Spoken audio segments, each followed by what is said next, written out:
All right, looks like we're on the internet. Numbers look good. Everything looks stable. How we doing out there, internet? Can you hear me? Can you see me? Okay. Oh, there's the overlay. Why does the overlay take forever to load every time? I swear.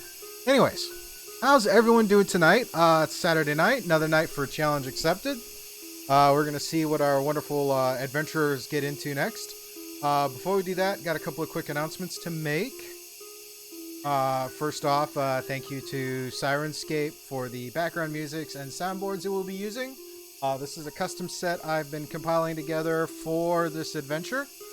But they have plenty of other sound groups, sounds for tabletop games, sci-fi, D&D, all kinds of things. Go check out Syrinscape.com to take a look. We also should be having our D&D Beyond overlay good to go.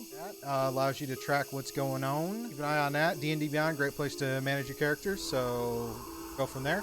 I want to point out we're still doing our Extra Life. Raising money for Extra Life, raising money for the kids and whatnot, especially now we're in all this COVID pandemic stuff. We've got a little bar up here. We're almost to our next goal, which is 1750. Thank you, Shadow Mains, for hosting us. That is awesome, sir. Hope your game went pretty well. Oh yeah, welcome Raiders. So we're doing the Extra Life, trying to hit 1750. If we hit that goal, then each member of the party will get Bardic Inspiration equivalent to level 15, which is a D12, where it caps out. Also, donating with Extra Life, I included a couple incentives, so let me explain how that works before we get too far into this. If you make a $15 donation, then you will give the party advantage on their next dice roll. If you do a $25 donation, then the party will receive a D6 inspiration die. If you donate $100 to Extra Life through our little link, then what will happen is the party will get 1d4 plus 1 healing potion. So let's keep raising money for the kids and helping the party. And of course, they got the HP bar, which we'll see in a minute. That's to help the DM. And we all saw what kind of fun happiness is going to go on. So every time we drop that bar, we'll do a random encounter until we get to the higher levels, and then we'll make more difficult things happen. Also, check out on Tuesdays, we have Scuba and the Rye. It's the weekly podcast where Rye Guy and I talk about all things geek and game, D&D, movies, all kinds of stuff. Last night we watched New Mutants. So we're going to have a little bit of a discussion on that, as well as that wonderful experience of going to a movie theater in post-COVID. All right, and certainly last but not least, thank you to all of you in the community, everyone who has followed, everyone who has subscribed, everyone who comes back and checks us out every week on every stream, and he also goes and checks out our media through YouTube, Twitter, Instagram, all of that stuff. You guys are awesome and amazing, and without you, we couldn't keep doing this, because this does take resources, and you guys are supporting to help us grow. So I have to take a moment to say you guys are all awesome human beings, wonderfully grateful, wonderfully humbled. And with that, let's get into it.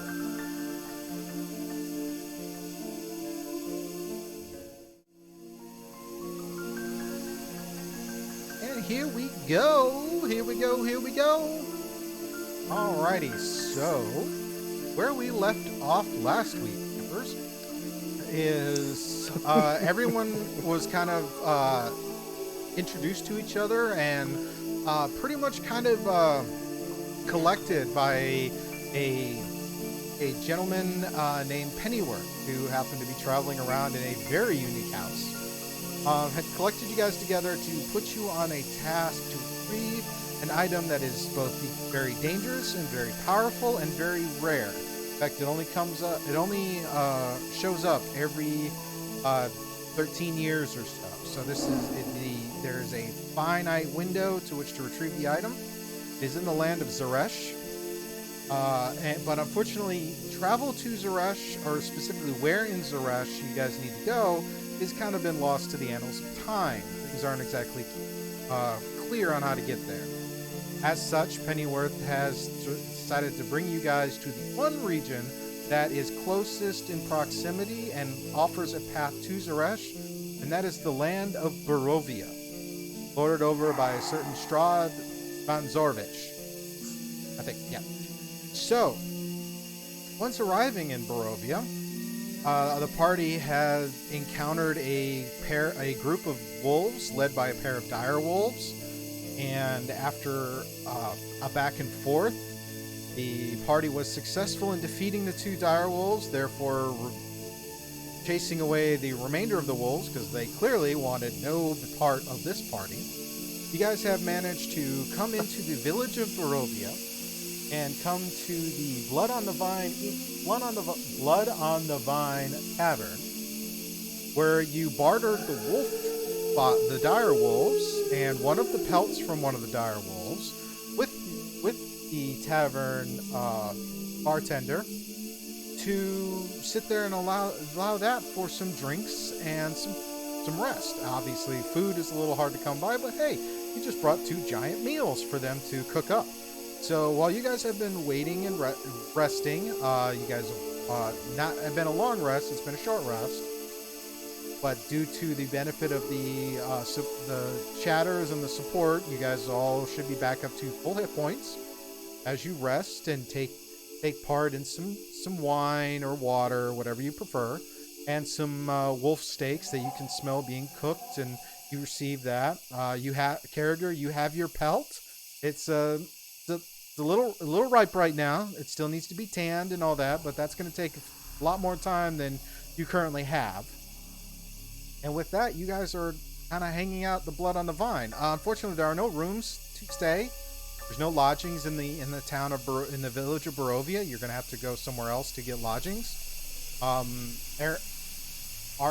Arik tells you that you'll probably find lodgings in Vlaki, which is around 10 miles or so down the Slavic road to the northwest. Other than that, you guys are in the tavern. There are a few patrons in the tavern, as you can tell. Some look pretty drab and drab clothing or whatever, and they don't seem very happy, even though they're in a tavern. And then there are a few individuals who seem a little more colorful in a corner, and they're kind of having a kind of talking in hushed tones, and every so often there's a joke and a comment, but their spirits are noticeably different than the rest of the patrons inside the Blood on the Vine Tavern. That stage is yours. Where did you want to go first, or what would you guys like to do first? I think it'd be good for us to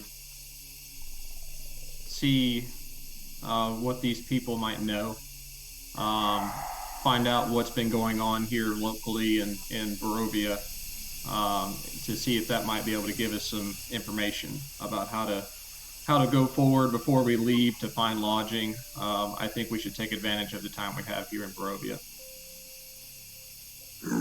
I agree. I will stand behind. I'm somewhat intimidating and not very good at dealing with people.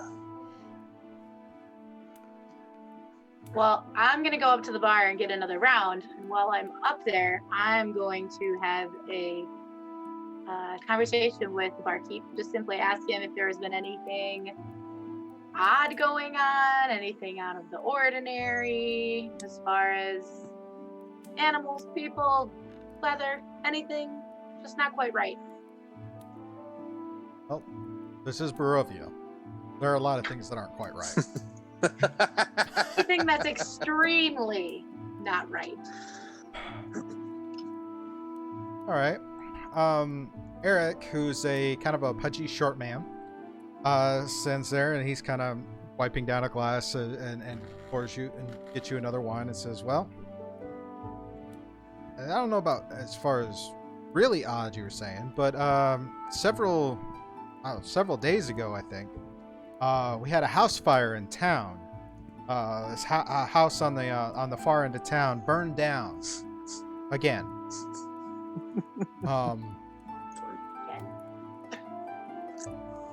Every so often, it seems to catch fire and burn down, and then for some strange reason, it rebuilds itself after some period of time. But this recent one, it was pretty intense. It was a big house fire. It just burned all the way down to the ground.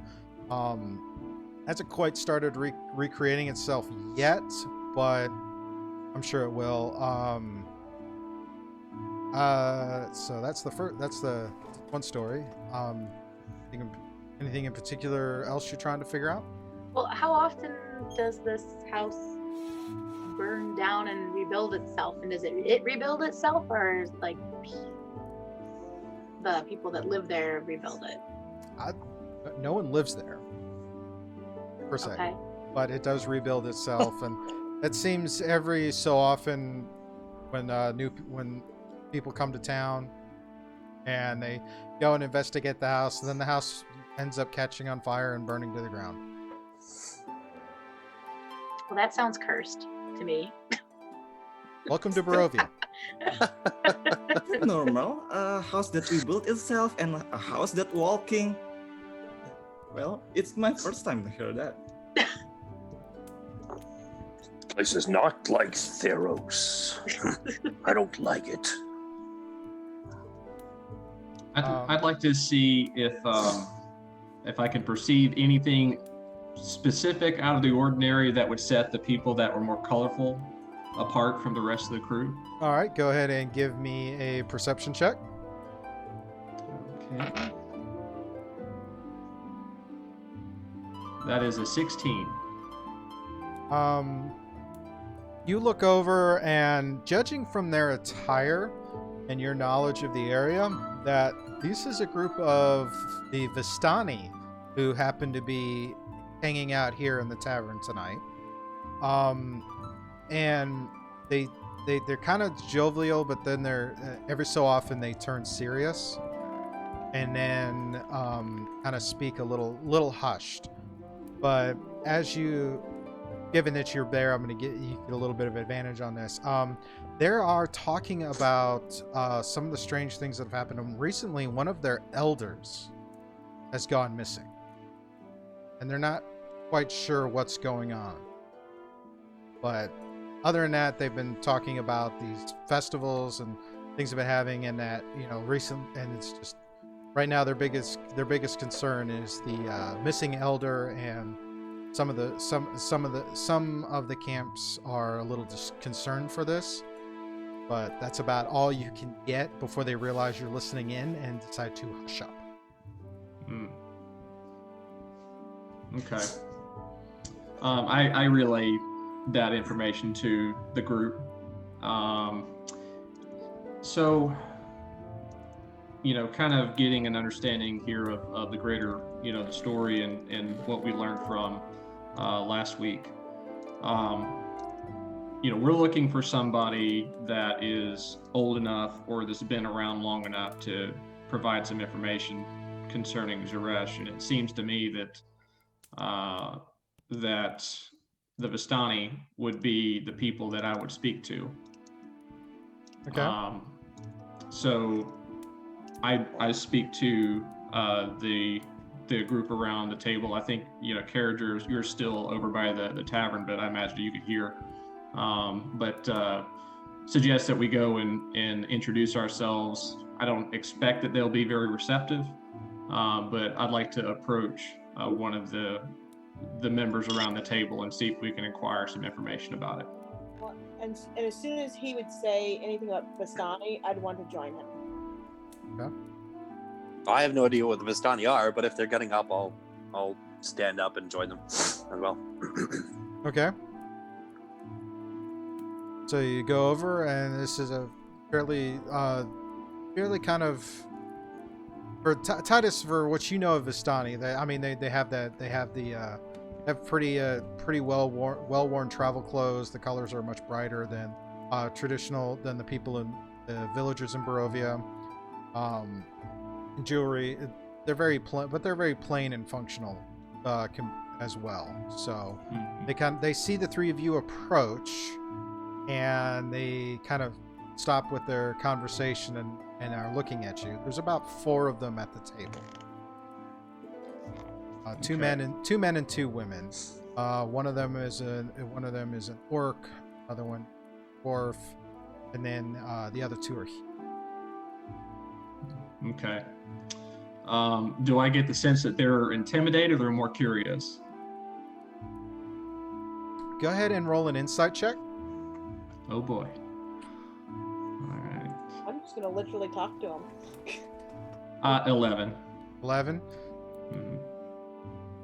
They're a little curious. Given what you've done in and around, your character grew up closer to which town? The village or It's just a village out in the woods.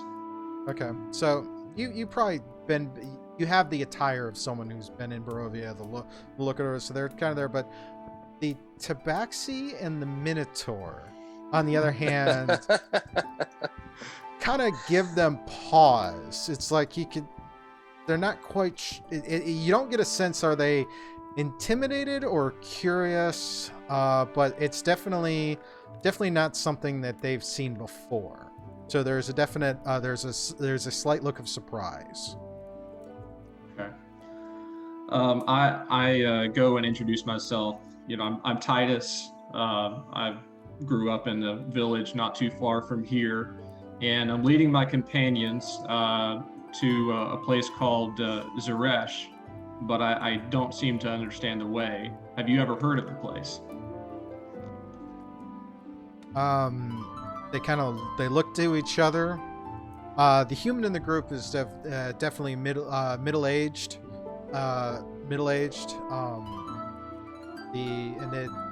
The other human is younger, but they have similar facial features, so it could be some type of relation.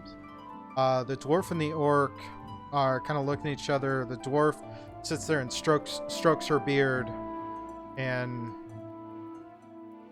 go ahead and give me a persuasion.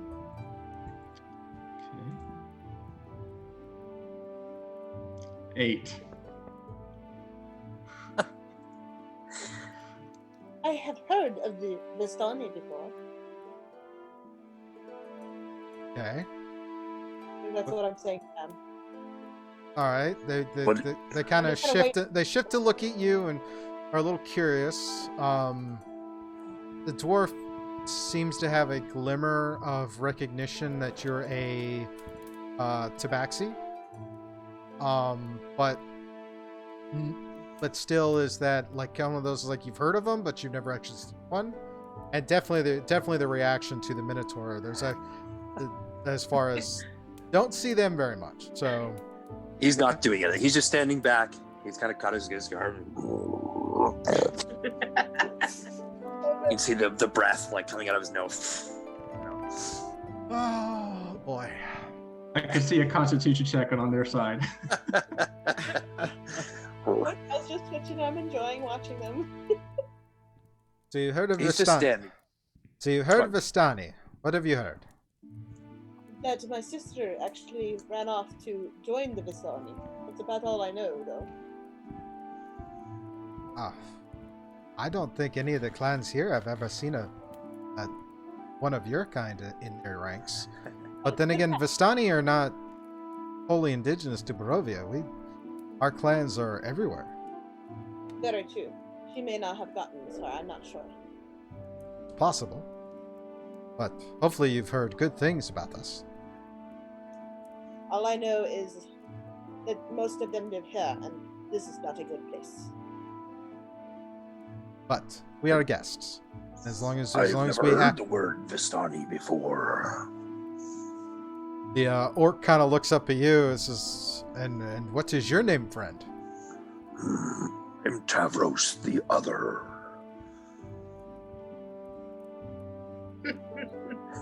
Just that. Carragher's at the bar giggling a little bit to herself into the wine.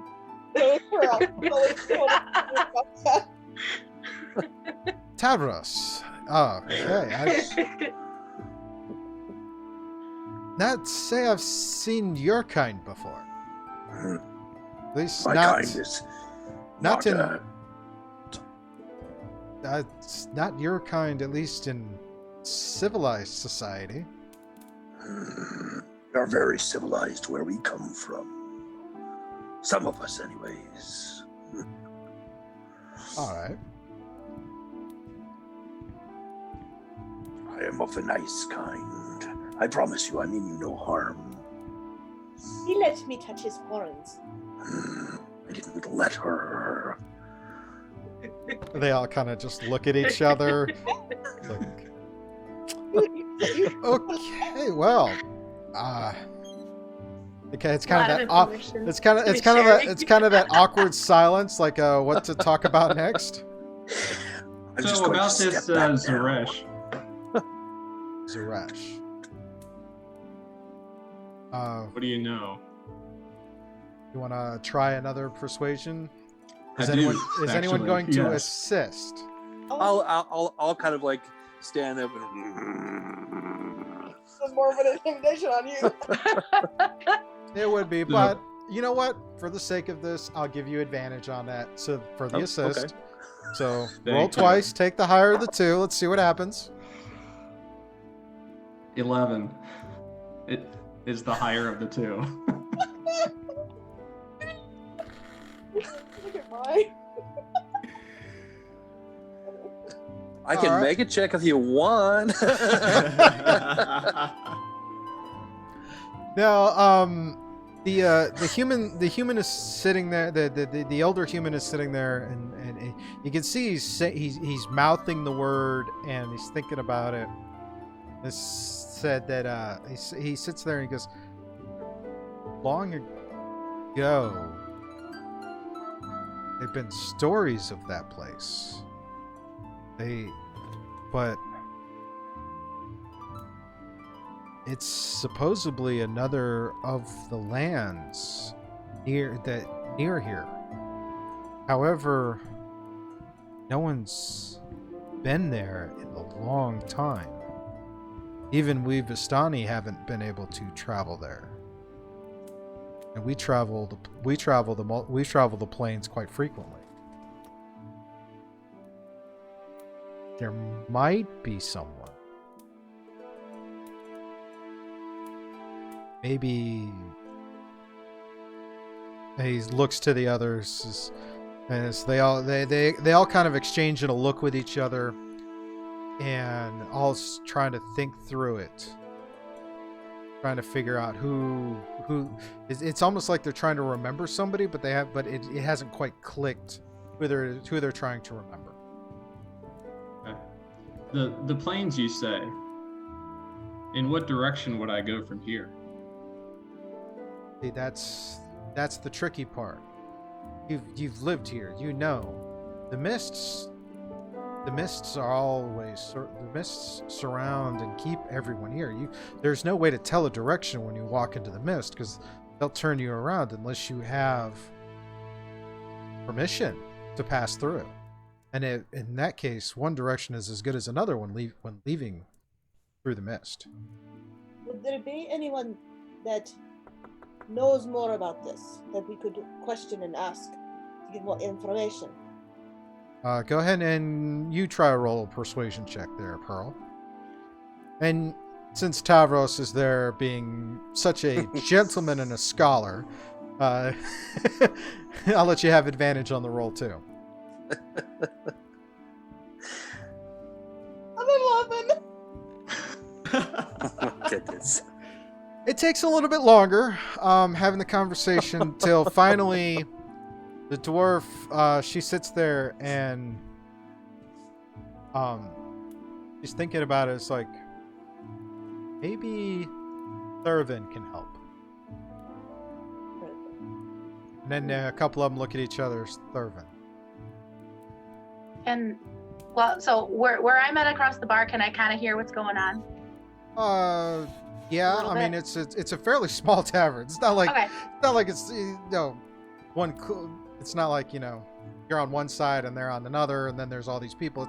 It's actually been fairly quiet throughout Okay. this whole exchange because, I mean, as someone would say, a tabaxi, a minotaur, a tiefling, and a human walk into a bar. Yeah. So I'm gonna ask the barkeep what they were drinking, and take whatever they were drinking over to the table and join the rest of my party. Uh, So I'll. The bartender nods and pulls together 4 waters, and he tells you it's like, Vistani don't drink much, Okay. so, but they at least keep things interesting. And hands you the glass and sets the glasses out so you can carry them over. Okay. And by the way, So I'll take them over well- and set them down for him. Okay. Join the group. All right, Eula. while you guys doing this, Ilvia just sitting in the bar and orders different kind of drinks and meals and try them each one. The menu and the drink selection is very limited. It's mainly wine, but having a conversation with Eric, he tells you that there's a winery, little somewhere that they get shipments from every so often, but it's not the. He can't. There isn't a whole lot of people who come through, so some of the vintages are a little. Vintage. Yeah, a little vintage. Yeah. and some of them are an acquired taste, but they don't have a whole lot to work with. But I mean, it's passable. It's not the worst wine you've ever had. But well, it's It does its job if you drink enough of it. It's the first time she tried this kind of new things, so That's it's fair. very So yeah, that and of course there's the wolf meat that gets cooked up, and you guys have been able to partake in some of that. So spirits are somewhat good that there's something new on the menu. But Carragher, you carry over the drinks to the table, and at this point you've heard the name Thurvin, and the Vistani at the table are kind of mulling it over as they're kind of trying to weigh what they know of this individual and whether or not this individual.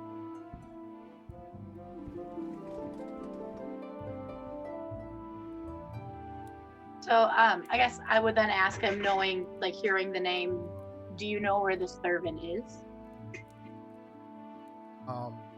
As far as where they reside. Since you brought over the drinks, you take your persuasion with.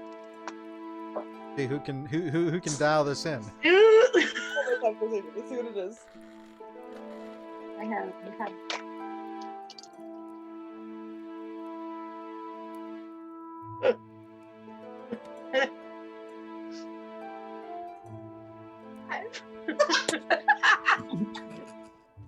All right. Oh, That was the goodness. high one. They sit there and while they appreciate the drinks and whatnot, they realize they seen you guys' interest in this, and they kind of think about it. Finally, the younger human pipes up and says, "Isn't Thurvin normally in Vallaki? Isn't that where he's been spending most of his time?" The orc kind of nods, and so yeah, it's been months since he's been by trading. Yeah, most likely he's probably in Vallaki. I'll pipe up and say, Where in Vallaki would we find this man? At that point, Eric calls from behind. Is like, if you're trying to find someone in Vallaki, I would say your first place to go would be the Blue Water Inn. An inn. Excellent. Thank you. And you get some directions. It's follow the Slavic road around, and it's about 10 miles to the northeast. If you just follow the road, you'd be able to arrive in the town of Vallaki. Is there anything we should watch out for on the road? Everything. Any dangers that you know of? Any specific dangers? I would say the smarter ones stick to the road and don't venture into the wood or the mist, and don't linger too long, especially in the shadow of the castle. There's a castle. You can't miss it. What time of day is it? This is about. Well, Barovia is fairly dark and Dark in dreary general. most of the time, but given the kind of the level of energy people have, it's probably mid-afternoon. When you guys were mid-afternoon to late afternoon when you arrived, and have had this conversation. So if you do proceed along the road, it will be evening. Well, it's always dark, but it's more of the nighttime as you travel along the road, and realizing that there are no rooms to rent here in the village. So if you want a place to stay, you're either going to camp along the road or try to make it to Vallaki and then to the Blue Water Inn to try and find something to rest. Is there a stable that we could maybe bunk down in, or a hayloft, anything? There's talk there. I mean, you can try in an open area along the road and just kind of take your fortune. How far did he say Vallaki was? About 10 10 miles. How long? Like how long would that roughly take us to get there? Do you Oh, think? yeah. I don't know distance very well, so. It would take you. It would take you a few hours to walk there. Okay, that's not too terrible. About No. 15 kilometers. That's not too. Oh, okay, all right. That's actually better. Thank you. That's right. Actually helps a lot. Yeah, all of us Yankees. Okay, All of us alright. Yankees who speak in Imperial. We're south. I was like, yeah, we're south of the border. Give the Canadian a bone. Come on. Metric system. Those of us in Imperial. Gar. Oh no. Yeah. Ilvia's Wi-Fi just died for a second. Are you back? Are you good? No, everybody's Okay. back. There was Oh, just a okay. quick shuffle, which I will try to resolve. I didn't do it this Sorry time. about Yay! The internet's Sorry the about that. internet. I mean, Oh, so, Yeah, so Okay. I will I'll take this opportunity to thank the Vallaki or the Vistani people there in the tavern, and then turning to the group, I'll say that we should go ahead and get on the road to get there before it gets too late. Yeah, I'll agree. Yeah, if we're going, let's go. So Already? I'll start heading towards the door because Double time. Alright. alrighty. start heading. Still, Still eating. Ilvia's like, no, I need a doggy bag for the dog. all right. Then she thanks the barkeeper and follow the party. Yeah, we don't want to let you stay here too much longer to get a little Eat too much, unsteady. get too tired. Yeah, exactly. We don't want to be carrying anybody. Alrighty. Everybody So, fixed? Titus, you know the direction to go? Yes, And Yes. you're gonna take the lead? yes. I will take the lead. Alrighty, so as you guys exit the tavern and get on the road toward along the Slavic Road, as you guys travel, you do, Titus, you kind of play the role of the tour guide in this, as you're kind of walking down the road and advising not to, venture too far in. Eventually, though, you get to a point where you do see the castle in the distance. As you're traveling along the road on your left, off to your right, you see the mountain that leads to the castle Ravenloft. Kind of point that out to where everybody can see. It's a huge castle. Even though you are several miles away from it, it definitely attracts your attention as far as a point in the background, even with it being fairly close to nighttime. And as you're traveling, it does start to rain. Okay. In the middle of the road, I will ask Tavros. Tavros, could you do me a favor? Please, What's up? bend down a bit so I can reach your horn. Please trust me on this. Just a bit. All right. Then Ilvia will touch the horn and cast light on it. Ooh. Impressive. Impressive. Is it both of them That's or just one of them is amazing. glowing? Just one of them. It's just the one. Yeah. Like you got a headlight I out. love it. No slug bugs. Isn't that Very admirable? nice. I like it. I like it. So which one was it? The left one or the right one? Well, the right one. Okay. So now the right horn is kind of glowing. The left one's kind of dull, but it's enough to provide a little bit of light around you as you continue to travel. And now you're starting to feel the rain and whatnot.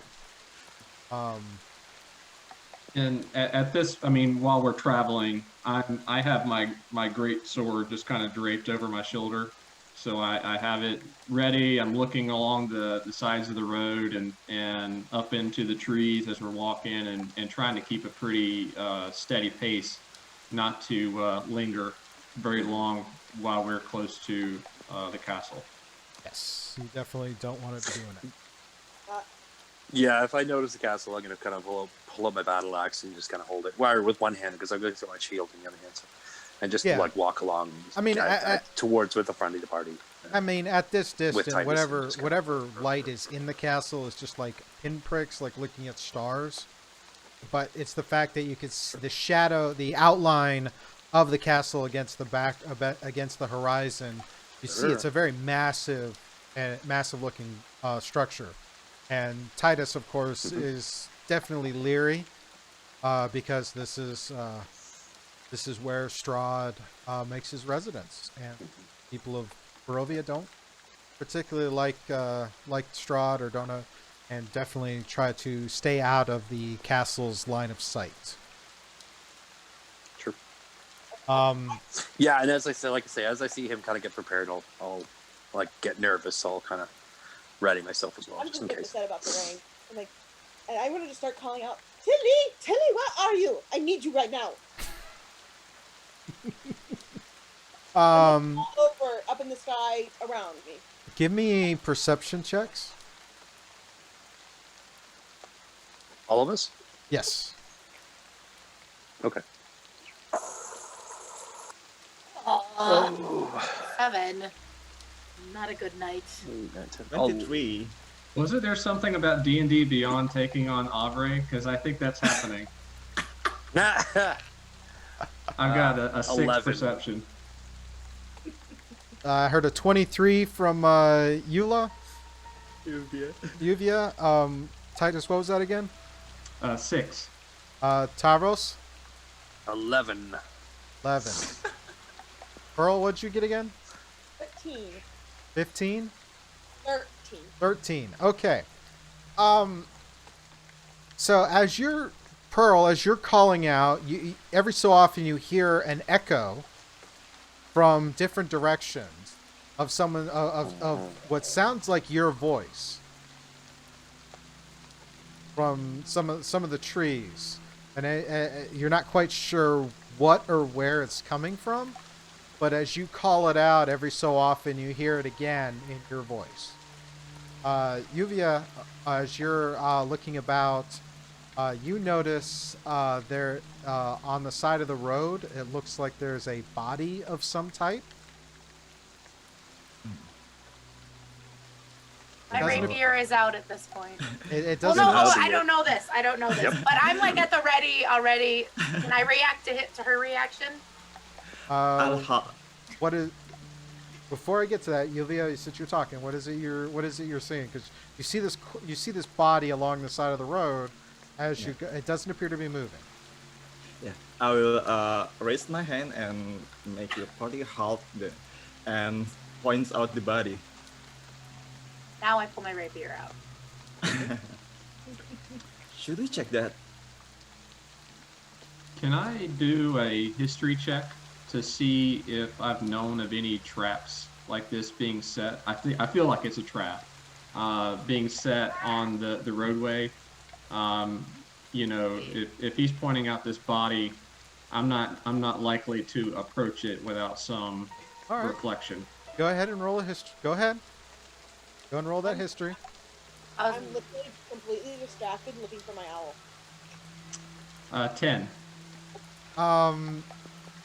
Traps like this aren't common Mm-hmm. if it is a trap, but it's seeing a random body along the road isn't in and of itself entirely unusual for Barovia.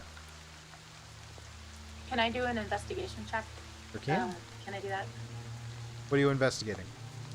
Well, the fact, anything around the body, maybe not like touching it, but like just kind of checking out the area around, not too close, but like what you can in the failing lights of.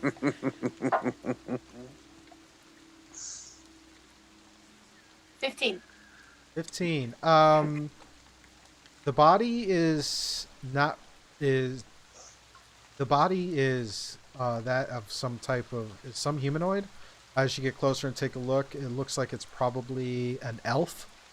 That it was an elf, but it appears to be dead. And there's a couple of gashes and what appear to be bite marks on the body. Not too dissimilar to some of the ones some of you were sporting from your recent encounter with direwolves. And you do hear some howling in the distance. Can I check his body real quick to see what's on it? Check his pockets. All right. I'm a rogue. I'm gonna rifle through anything I can get my hands on. Come on. That's fair. That's fair. You see a scimitar and a bow and a quiver with about 10 arrows in it. Is the bow nicer than mine? Yours is this is a long bow. What are you carrying? I have a short bow. So it's a little bit different range, but it's not terrible. And you find about 10 silver and 15 copper in his pockets. I throw the bow across my shoulder with my other one, grab the scimitar, and just go, he's dead. We should keep moving. Looking at the wound, I'm still looking for Mal, but I still walk. I'm not paying attention to them. I have no clue what's following me. Pearl's just like down the road. That's Jill fair. also approach the body and see, looking at the wound, does she recognize what kind of creature that make this kind of wound? Go ahead and give me a survival check. Survival check. All right. I almost Wait. cut its head off because it's like it's gonna turn into a vampire. And It's a 5. Which direction did the wolves come from? Sorry, go ahead. No. Ilya. I'll answer your question in just a moment. Let me hear you give you his. Yep. Yeah, of course. Yep. 5 for survival check. Say again on this. How much was it? 5. 5. Have It a was good night. an animal, canine, but thinking about what you guys just encountered a few hours ago, and some of the wounds that are still kind of fresh, even though they are healed due to the magical properties of healing potions, on Tarvos's arm, it looks similar, but not quite as large as far as the bite mark. So so that's the best you can get. Tarvos, go ahead and give me a survival check as you look around the body to try to look for any traps. I wasn't doing that. No, I actually wasn't doing that. What were you wanting to do? I wanted to see which direction the wolves are coming from. As far as the sound? Like which direction do I hear the wolves howling? Okay. Okay. Okay. Can I tell which direction it's coming from? Because I'm pretty pissed off at wolves. That's fair. Go ahead and give me an investigation. Quick investigation check, so that way you kind of help determine that. Yeah, sure. Yeah. In 18. 18. All right. You can tell from the sound they're a few miles out and coming from the southwest. Are they off the path or on? Yes, they're. they're. If I follow the path, will I eventually get to them? No. Does You'd it sound actually like, or do I have to leave the path to get? From your direction. If you're from your direction looking toward the direction you were going, and from what you hear and can tell, you would have to turn, essentially walking the opposite direction Like you came from the southeast. These sounds are more to the southwest. So you'd have to turn like 180 Came degrees. from. Yeah, Barovia is We came southeast. from the southeast. And, That's where you guys were walking up the path around from the southeast. The wolves are to the sound of the wolves is to the southwest. The orientation of the body looks like he was walking northeast, in the same direction that you guys are going. You just happen to come across him as he's lying there dead on the side of the road. Let's go. So the wolves are behind us? Yes. Yes, behind you. Okay. I was Several wanted to make miles sure away. Okay, cool. Okay, cool. All right, then that's fine. If they're several That's miles right. away, that's fine. I won't bother with it. Let's go. Sylvia will warn the party. This is our first wound. We should get out of here as fast as possible. Yeah, I will. Alright. So, So, Pearl, she heard She is looking echoes. for. She was hearing echoes. You're kind of familiar with this because there are the ravens that inhabit the land, knowing that they are sometimes the eyes and ears of Fraud, and they do tend to mimic mimic sounds pretty convincingly, mimicking sounds. So you hear she hears you hear this, she hears it. You guys obviously hear it, but she's also, as you guys are all kind of looking at the body, she just seemed to continue on. So at this point, she's about 100 feet down the path from you guys. That was bad. I'm just kind of meandering. Just so you know, I'm not trying to get that far away. Well, it's Yeah. about 100 feet's not terrible. Okay, just Yeah. I mean- I'm gonna call out to Pearl and tell her to hold on. We're on our way. You know, don't get too far away from us. All right. why aren't you following me? Well, we seem to have stumbled upon a body. Oh, well, then we might want to keep going so we don't end up like them. That's our plan now. I'm already over there. Come here. love that. That's awesome. All right. As you guys continue to travel, you do come across a very interesting sight. Go ahead and give me fresh perception. What kind of an interesting sight. Let's find out what you see. 16 for me. All right. Oh, natural 20. Ooh, Nice, nice. With perception 23. an 8. 13. Yep, that's very cool. And Pearl, what'd you get? 8. 8. Alrighty. I'm actually supposed to be good at this, at least somewhat. Well, as you're going, Tarvos, you notice something on the left-hand side of the path now, and it looks like the remnants of a structure of some type. And I'll point it out.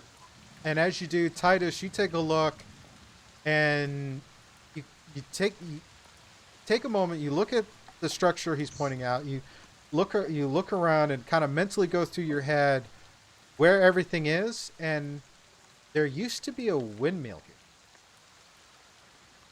and now it appears to be a burned down windmill of some type. And Not it's- being rebuilt by itself, though. Right? No. This has been burned down. This looks like it's burned down, and it is just. And it's like you could have sworn a few days ago there was a windmill here, and people would rave about pies coming from this windmill, and now it's gone. Wow.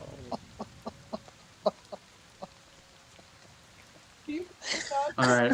I explain what the place is or was and might be again, and and just continue to keep going down the path. Is this very normal for your buildings to just burn down? This is a This very is dangerous Barovia. country. Will it get rebuilt again? Oh, maybe we should. Spontaneous combustion. What is it? The wood? Is it something about the wood that it just like excessive amounts of the sap in it, so when it just bursts into flames? Well, That's right, I'm construction not a is druid this time. Sorry. My other character's a druid, so my first thought is wood. What? I can't talk to the trees. Sorry. construction's big business here. Oh, arson. Yeah, that too. Insurance fraud. Job security. Alrighty, well, continuing down the path. Quickly.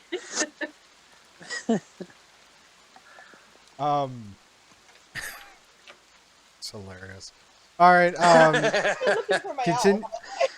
I think we broke Steve. Not yet.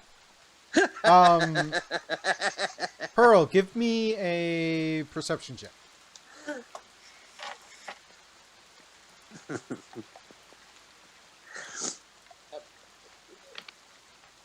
I am not rolling good on my manual dice right now. That is a 13. That's not bad. Yeah. As you're going and you're following the path, you guys have gotten to the point the path is kind of turned east and then is wrapping around and coming back west. Titus, you know that you're coming up on the lake that's on the northern side of Barovia. And you guys have, and every so often you kind of hear something in the distance as far as, you know, maybe some light music.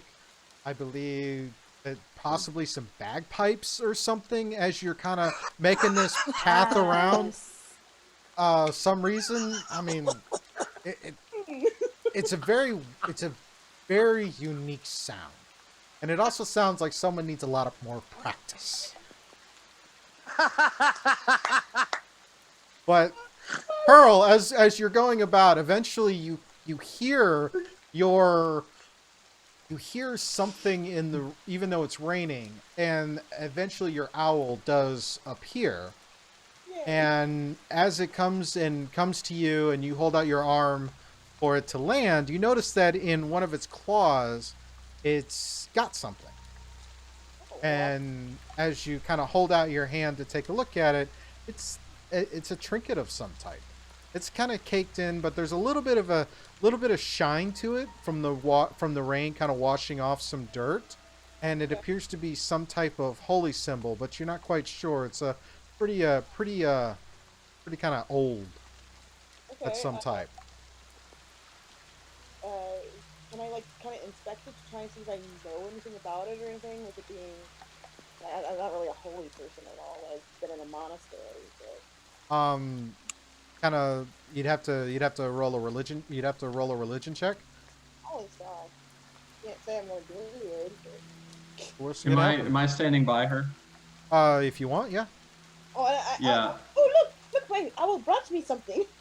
I'll check it assist her. Yeah, And, if I have 0. What's 0? We look at it and go, ooh, shiny. Yeah, what's it worth? 9. And then whatever, or did you say you're helping me? Yeah. You want me to add And- my modifier? No, it's advantage. You're assisting, then Okay. you get advantage on the roll. Yay! It's an 18. Alrighty. Taking a look at this, as you kind of look at it, and Titus, you're kind of looking into it as well. It's all Titus, man. It appears to be possibly a symbol of Palor. So it's a little religious iconography of Palor. So it appears to be silvered, a silver amulet of some type. So it has a little bit of value, but it's more the fact it's a religious item. So, but some reason your owl somehow your owl came across it. What do you suppose my owl found this thing? Would someone around this area have something like this?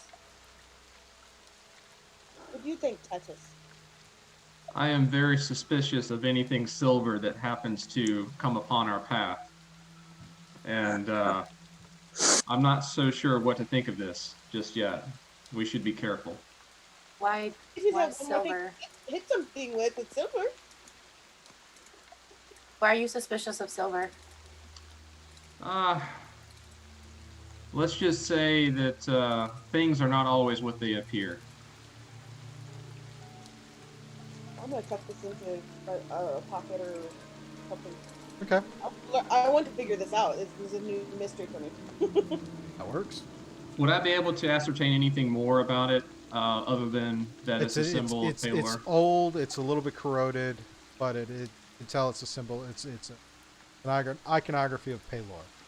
Yeah. So it's not sure it's something, whether it might be something a cleric would carry, or a paladin, or just someone who was devout in their faith of Palor. I'm gonna suggest to Pearl to let Ilvia take a look and see if she knows anything more about it. Yeah, sure. I want to know what this is. I want to know where it came from. Here, look at it. We'll take a look to Let's the just shoving it in amulet. Her face. I'm sorry, her face. And then I'll take a look at the amulet. And do I know or sense something weird with it? It's like a detect. Are you casting like detect magic or something? Or I mean, how are you? What are you trying to discern? Well, if the then she'll turn to the party. Well, if you want to wait for like a couple minutes, I can try to detect for kind of magic if this item has. It's pretty late at night. I mean, you're getting close to that to about midnight or so. So standing or I mean, if you really want to, you can. You can spend the time to try and divinate that right now, or you can wait till you get to town. That it's kind of your choice. I have one more question. Yes. Would I like have my owl lead me where he found it? In the dark, Would I be able to like off the path. ask it to show me or anything? I don't know. It's just a pet. It's not really. I don't think it's that trained. Wait, Probably a cat not. has a bird? I just put that together at Tabaxi. He has a bird. I was like, wait a minute, hold on. Nice. I just was like, Very nice. wait. And the thing is, That's a little slow tonight. is all this time you've seen, most of the time talking to her, it's like the owl has kind of been there, but then once you guys stepped out of the house, the owl kind of flew off, and it's just been kind of out and about ever since. So it's just yeah, you're right. Now would be a really good time to put two and two together that the Tabaxi has an owl, and the Cat has a bird. Okay. you know. I'm put my owl onto the head. I'm trying to get it to open its wings so that the rain won't fall on me anymore, but it doesn't want to. That would be an animal handling. Yeah, And I even know. so, it's outside of its nature. So if you really want to try, let's see what happens. Sure, why not? Well, let's go ahead and roll. Find out what happens. I'm gonna hold my shield over top of my head. Okay. You're hearing that rain kind of paddle down. So Yeah. you guys have definitely been getting wet on this. So I'm standing close to Tavros. trying to get a little. How big is your shield? Hey, I'm standing big. pretty close to him. He's a big guy. He's 6'6.5" feet tall, so it'd have to be a pretty big shield. There you go. My dice like before. I got an 8. She's like, We are wow. not rolling well tonight. Oh my gosh. Really? Horrible. Good lord. We used them all up last week. See what happens. But at Like the that. so do you stay there to try and discern this, or do you keep walking? Keep walking. Keep walking. Keep walking. Just keep walking. Okay. I see. Yeah. And then Ilga will ask, bro, you want to keep this, or I'll just keep it until we reach our destination? Mine. I'll give Alright. it She'll give it back. That's fair. That's fair. A few more hours walking. We're definitely getting to the past midnight time frame, or close to midnight as you guys go, and you do arrive in the city of Alaki, or the town of Alaki. It's the walled, and it's got the gate as you come up, and of course the watchman is standing there in the rain.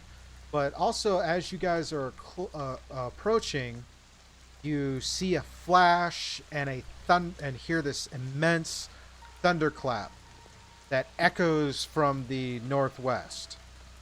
And the flash it's kind of a bluish white light that seems to just kind of ripple across the sky. And you hear a huge crack of thunder. Like some of you have been out in the wilderness before. It's like you've heard cracks. You've heard that. This was a lot louder, a lot more malicious sounding. I mean, this makes the hair on the back of your necks, even in the rain, kind of stand up with just kind of the static electricity in the air from this. So it sounds unnatural, does it? Pretty good indication. With having been on ships a lot and having been out in storms and probably seen hurricanes, would I have had like any reaction to it, or like having like my backstory? I'd probably be like, well, all of you having heard thunder, whether in the mountains or out at sea. It's like there's a certain decibel level to it, even when the storm is really close. Even when it's like for you being out and possibly sailing through typhoons and massive storms, this was louder. Yeah. This almost sounded like a scream. It was so loud and menacing as you heard it, as you arrived, and even the guards at the Valaki gate are a little shocked to hear it. And after a moment of they get over their shock, they see you approach, and it wasn't us. and it's like, what are you doing? I'm gonna walk.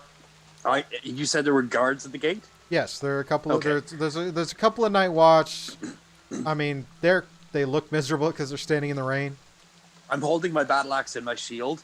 I'm going to walk up to one and go, I think you should probably let us in because that was unnatural and I want to get inside very quickly, please. Thank you. Before we let you in, what is your business here? And trying to get out of this rain and away from the thunder. Well, pretty obvious, isn't it? Yes, but what's your business here? I just told you. And Ilvia will step forward and... But we have a business with Blue...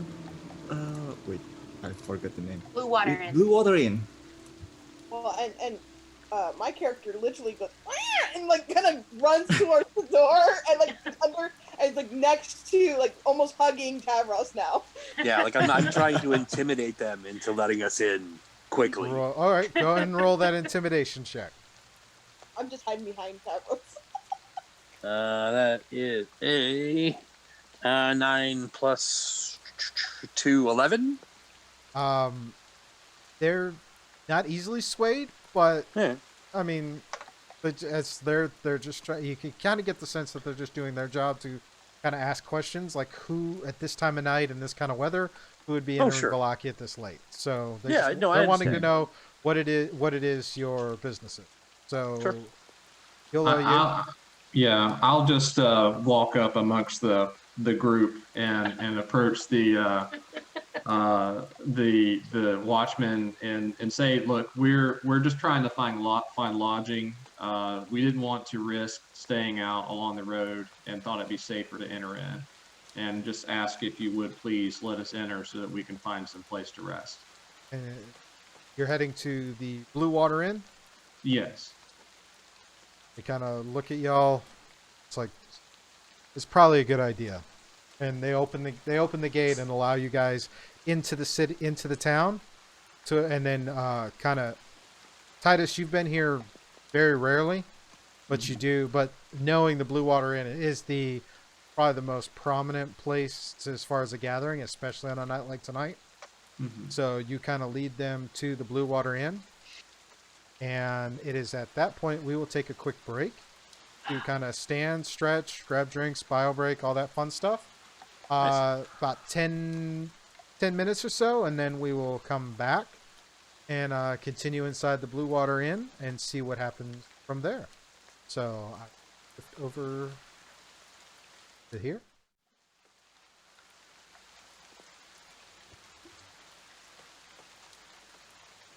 Turn my mic off. Okay. Alrighty, guys. Chat, how we doing tonight? Is there any questions to answer while my players take a quick break before I take my break? Do you have questions? Okay. Comment from Mayflower. I'm pretty sure the Teens on Parade group broke Scuba pretty much every time we played. Some of us tried to do some pretty ridiculous things. Oh no. Oh no. We can work through that. Oh.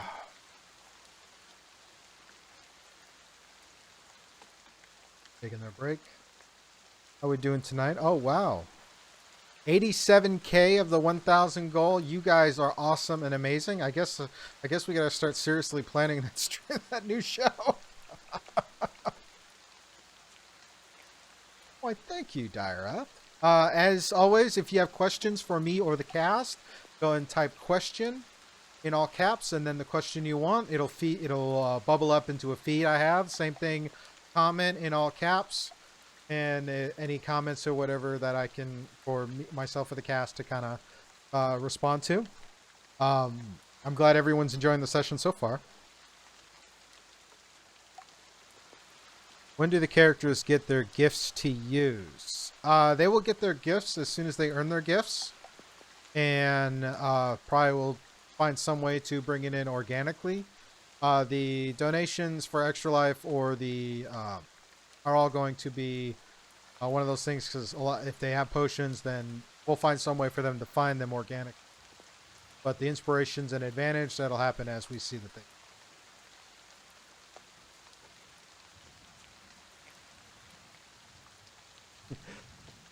Yeah, it's pretty funny. A comment from Ms. K. Amazing stream so far. Can't stop laughing. I agree. Professor Chili, did she pick up the quiver and 20 arrows too? There are only about 10 arrows in the quiver, and I get the feeling that she did. But we will double check. We will double check with Kerrigan when she comes back. And we're coming back online, as I said, about 10 minutes, so we'll get back to it. Question came in while I'd stepped away from Kit Matari. Does Tarvo still have one horn light when he talked to the guards? Most likely, yes. Because talking to them, it's like it was cast as a cantrip. So every time it would go out, he just recast it. So, you know, he's got one horn light, one in, one out. Yes, light lasts an hour, but this was several hours of walking through the along the road. So the light spell would have to have been recast a couple of times, at least. Couple of 4 times as they were doing the traveling. And Libanez, I'd have to say yes. I meant to say corrode. I meant to say tarnished, not necessarily corroded. It's just got the words mixed in my head, but same meaning. Thank you. And with that, we're going to get back into it and see what happens.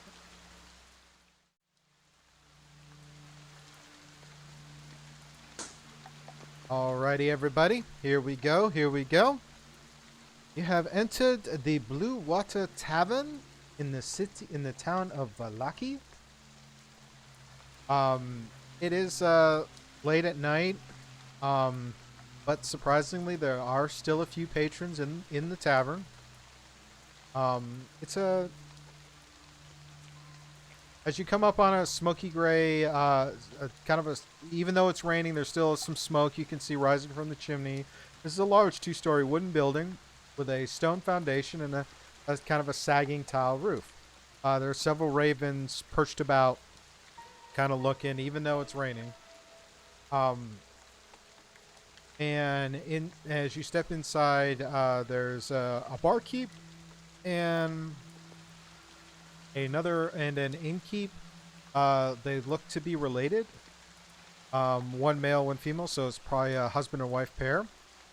Erwin, Titus, you know them as Erwin and Danica Martov, and they own and operate the Blue Water Inn here in Lucky. So, what do you wish to do? Oh, get it out of the rain. Getting out of the ring is good. Yeah, how big is the door frame? This is made for large humans at most, so you're gonna have to crunch down and kind of turn sideways, maybe cock the head a little bit as you try to slide in. See if I bend my horns this way. Try to tilt my head. Oh, okay, there we go. Yep, I'm good. All right. And I cast off the lights. Yeah.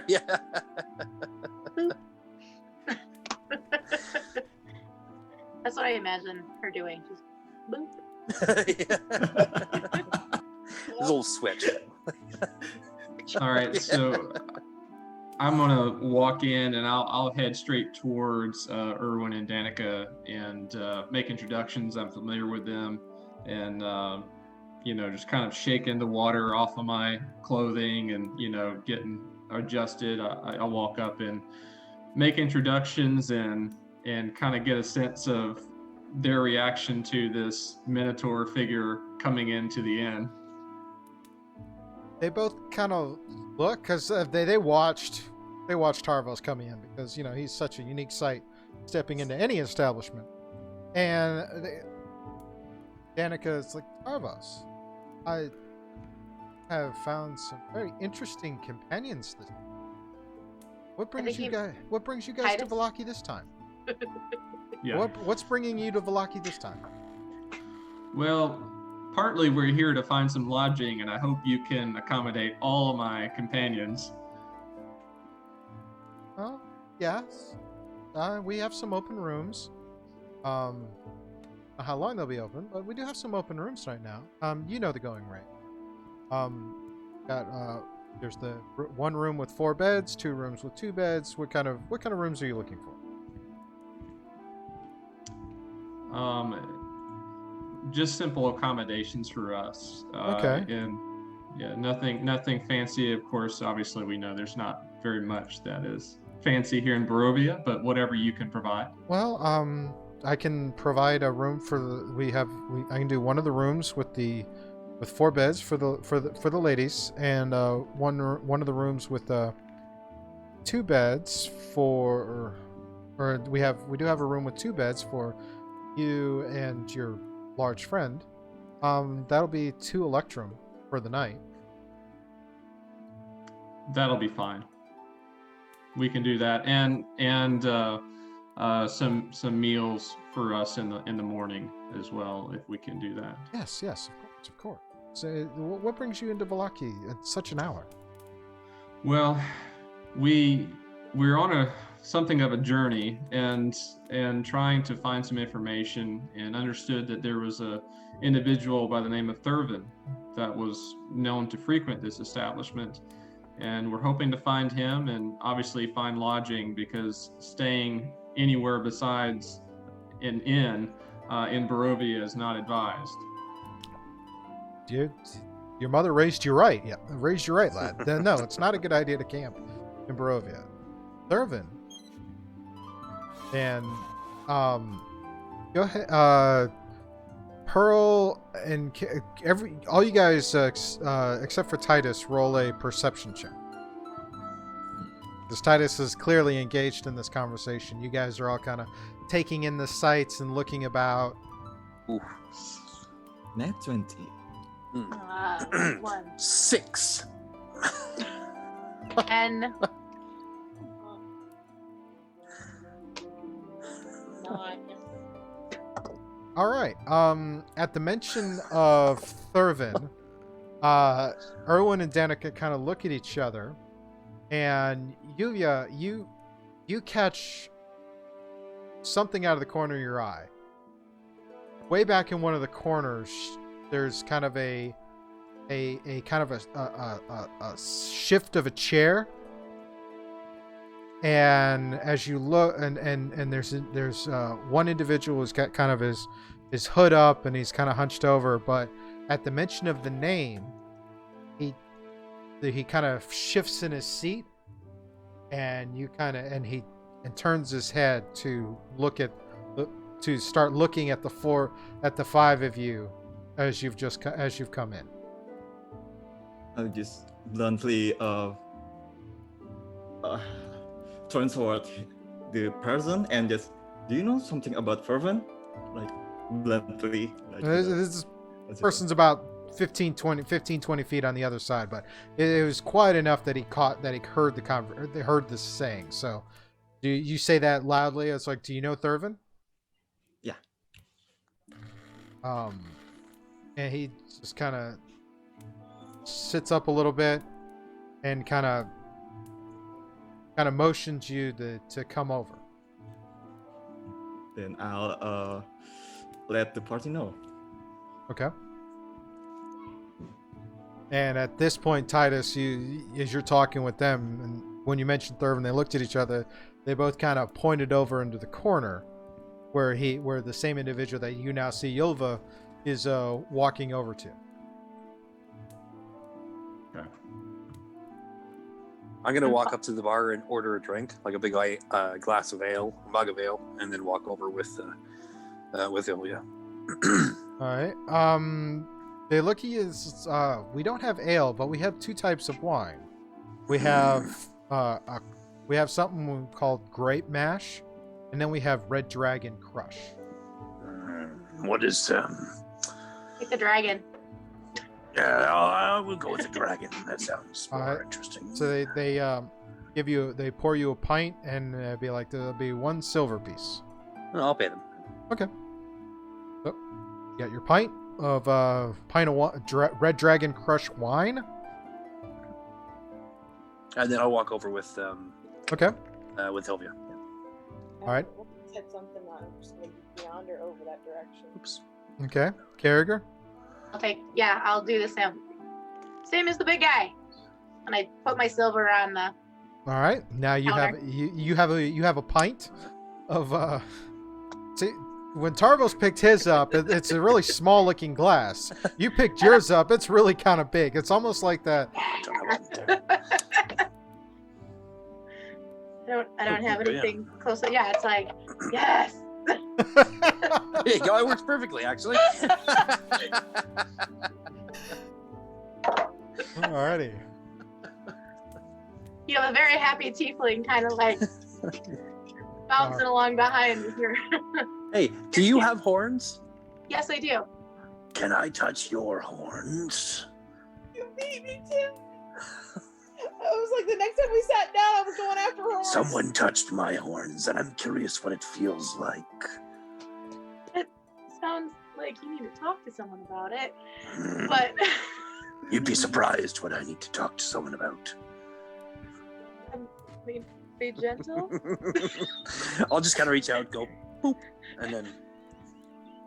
And I just go like this with the wine. It's not as exciting as I thought it would be. Do it right then. That as Pearl come over and just bop me on the head. See, that's how you do it. That's all I wanted to do. Right on the tip of the horns, yeah. Right on the tip. She just goes right over and just tips it right on the top of the tip of the horn. And all this commotion is happening behind, and Yovi is all like focused, and we're all like, Yeah, I've had my fun. and this is just like, Yeah. Oh God. Yeah, Titus, as you turn to look back at Erwin and Danica, Danica's kind of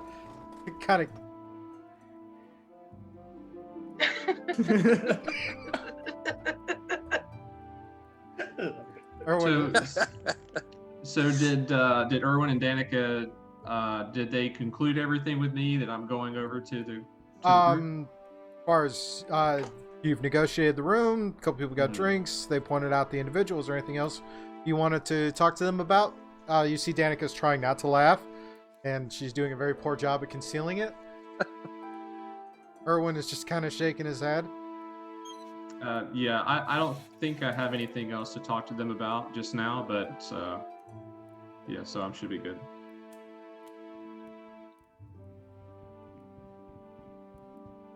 Alrighty, so you step over, and then they hand you the keys to the rooms for whenever you're ready to go up and get your rest.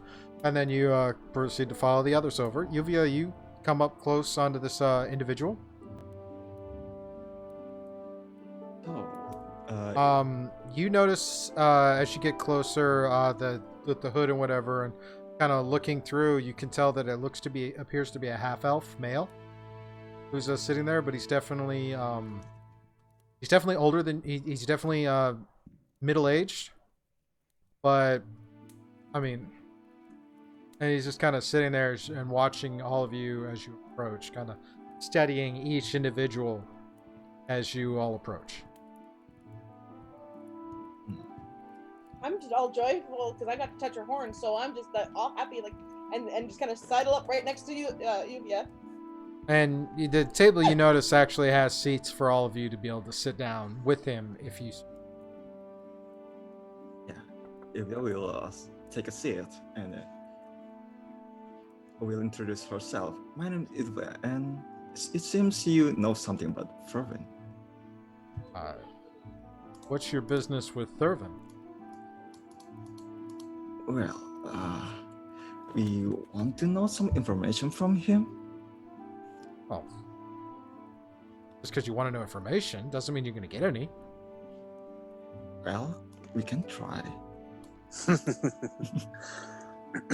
And she's gonna just sidle up, like sit right next to Yuvia, and like almost too close. Just kind of sit, almost like pushing her over a little bit, and sits right next to her. And I am Colonel of the Astral Plane from the tribe of Brightscliff. That's how I introduce myself. I'm just happy. And do you land on your feet when you fall?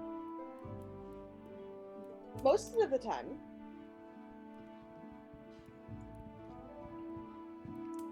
All right. At this point, I come in and I sit down and introduce myself as Titus, and I mentioned that we've just come from the Blood on the Vine Tavern and had met with some Vistani there that mentioned Thurvin could provide us some information. And I asked if this individual knows Thurvin or could direct us to him. He's just looking for information? Yes, we're trying to find a place of which many have not been in some time, and thought this person might be able to provide some information for us. He sits and he's studying each of you, and he has his hands on the table and is tapping, but you notice there's a couple of fingers missing from one of his hands, but he's still kind of tapping as if they are still there. And he looks weather worn. His clothes are a little ragged and well worn. Probably not changed out very. Not. It's definitely an old set of clothes, and he's studying each of you. Can I kind of like sit, like, so I've been sitting there, I've had my wine, can I set it down and I kind of lean forward and I go, Thurvin, we need your assistance. I just directly to his face, we need your assistance. Roll a persuasion. Not intimidation. Okay. Roll a persuasion. Okay. And with advantage because Titus is lead in. 16. Okay. Nice. Do you really want to go there?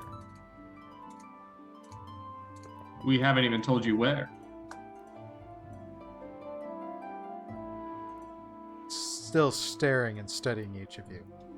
And he can tell he went from kind of a sarcastic to a concerned look as he's studying you. What is it you want?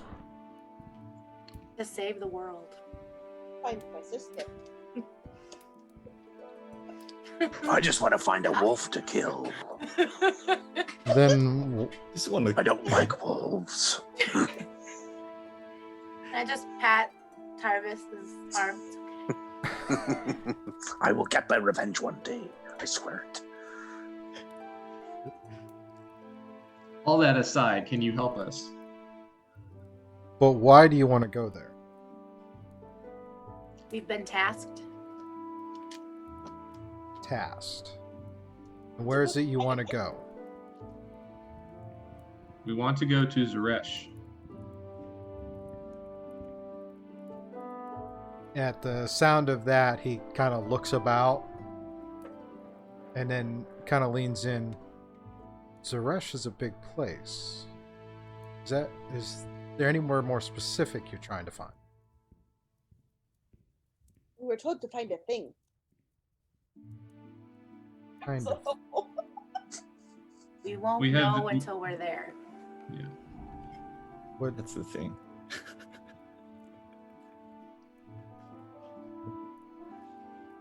as he's watching you, each of you kind of get a sense as he stares and kind of sizes up each of you.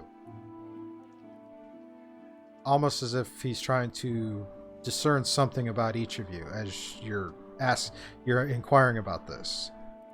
Until finally he sits there and goes, "You don't know what you're looking for, do you? Not a clue. What do you know?" All we know is that we need to go to Zeresh. And in that place, we will find something that only arises every 13 years.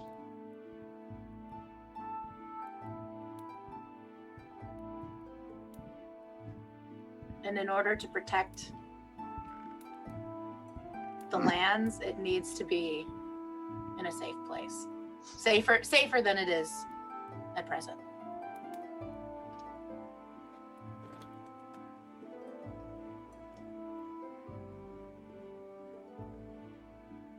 So we need your help.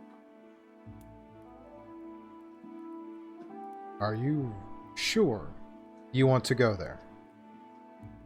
No. Yes, please. Well, we can't go back anyways. Only can move forward at this point. We would very much like your help, please. And I'll come and sit down. Okay. He sits there and is quiet a moment and looks at you.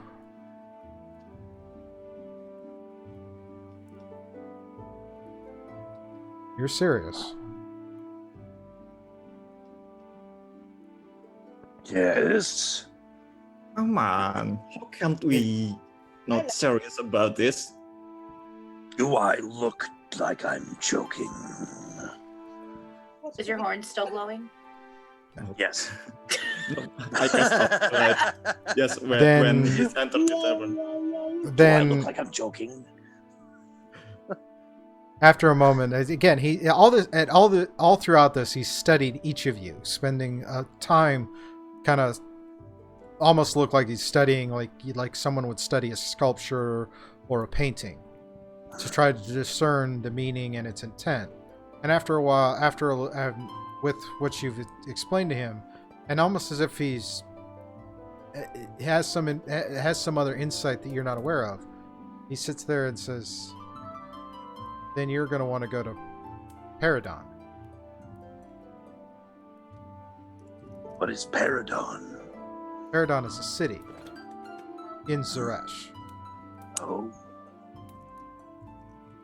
Paradon, from what you said, Paradon is where you'll find what you seek, but you must be careful. Not everything is as it seems there. what do you mean? There are creatures that are not always as they seem. There are people in that city that aren't as they seem. Hmm. And if you're coming now, then you only have but a few days before what you're seeking is gone. Why would it be Something- gone? Because what you're looking for only appears every 13 years. And You if seem you've What been is it? Sorry, go ahead. You seem like to know what we are seeking. Can you tell us more about it? Yes. I'm afraid I can't. I don't know anything about it. All I know is that every 13 years, the city gets dark, Are the and then priests- it's quiet. But not everything is as it seemed. Let me ask you, do you know of anyone else searching for this item in Paradon? No. No one has talked of Zeresh in a very long time. Paradon even less. How you came by that information is a mystery in amongst itself. Oh, I know how we got the information. A man in a walking house told us. A man in a walking house. She's not lying. The house did walk. Oh no, I believe you. I believe you. Have you met him? No. But it's forefront on your minds. So obviously there are things in play that I'm not aware of. But you want to go to Paradon. And Paradon is where you will need to go. Where is the location of what it is you're trying to seek? What it is, I don't know. But I know that if it is that time again, then you must be quick on your journey, or you may not find your quarry. What do you know of the Oscar, Emerald if Lady? it is Who? okay, The good. Emerald Lady. Yeah, has no idea who you're speaking of. I'm gonna ask him what What time is it again? You said it would be time again. What time is it? It's if you're searching for it, then it's starting to happen. Every 13 years, the city has some darkness about it. Oh, okay, I see. Okay. But as far as time of day, yes, it is quite late. Well, no, I thought you meant it's. I never mind. Okay. I misunderstood. It's okay. I get confused very easily. So I when you don't say doubt this- it. You're taking. When you say the city gets dark, is this Paradon a large city? That is it? That It's this lar- is a significant It's larger. event? It's larger than Valaki. How big is Valaki? Valaki's a pop. How many people would you say live in Valaki? Couple hundred. Okay. Paradon. And how many people live in? Paradon, from what he's described, he says you it's much larger than Valaki. Doesn't go into much detail beyond that. Can you direct us to this place? Fortunately, I cannot return. I don't know the way. But I know that's the where you must go. Do you know anyone who knows the way? No. We do not know the way. Sidebar. We have the silver amulet. Yes. Can we search Oh, for yeah. the city? Can we use it to get to the city? If we know the destination, right, Scoop? Yes, if you know the destination, you could Make it through and speak the find the path. destination. You were speaking of creatures. Are they worse or not so much bad as like the Shadowfell? As what? The Shadowfell. I have not been to the Shadowfell, so I could not tell you. Trying to gauge the danger. If you don't mind. Danger is not always tooth and claw.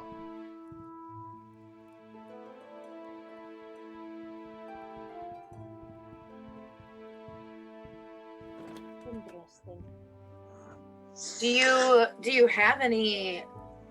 Have you been to Paradon before? Have you been? No? Do you know of anyone who has been and No. made it back? No? So you know it exists, but you don't know anyone who has seen it or been there. Correct. So how do you know it exists? Oh, good call. I've heard stories, but I don't know anyone. I don't know. I am not familiar with anyone personal. Do you know of anyone who knows of anyone who has been? I mean, it's all about networking, man. No, you're right. You're right. Yeah. No.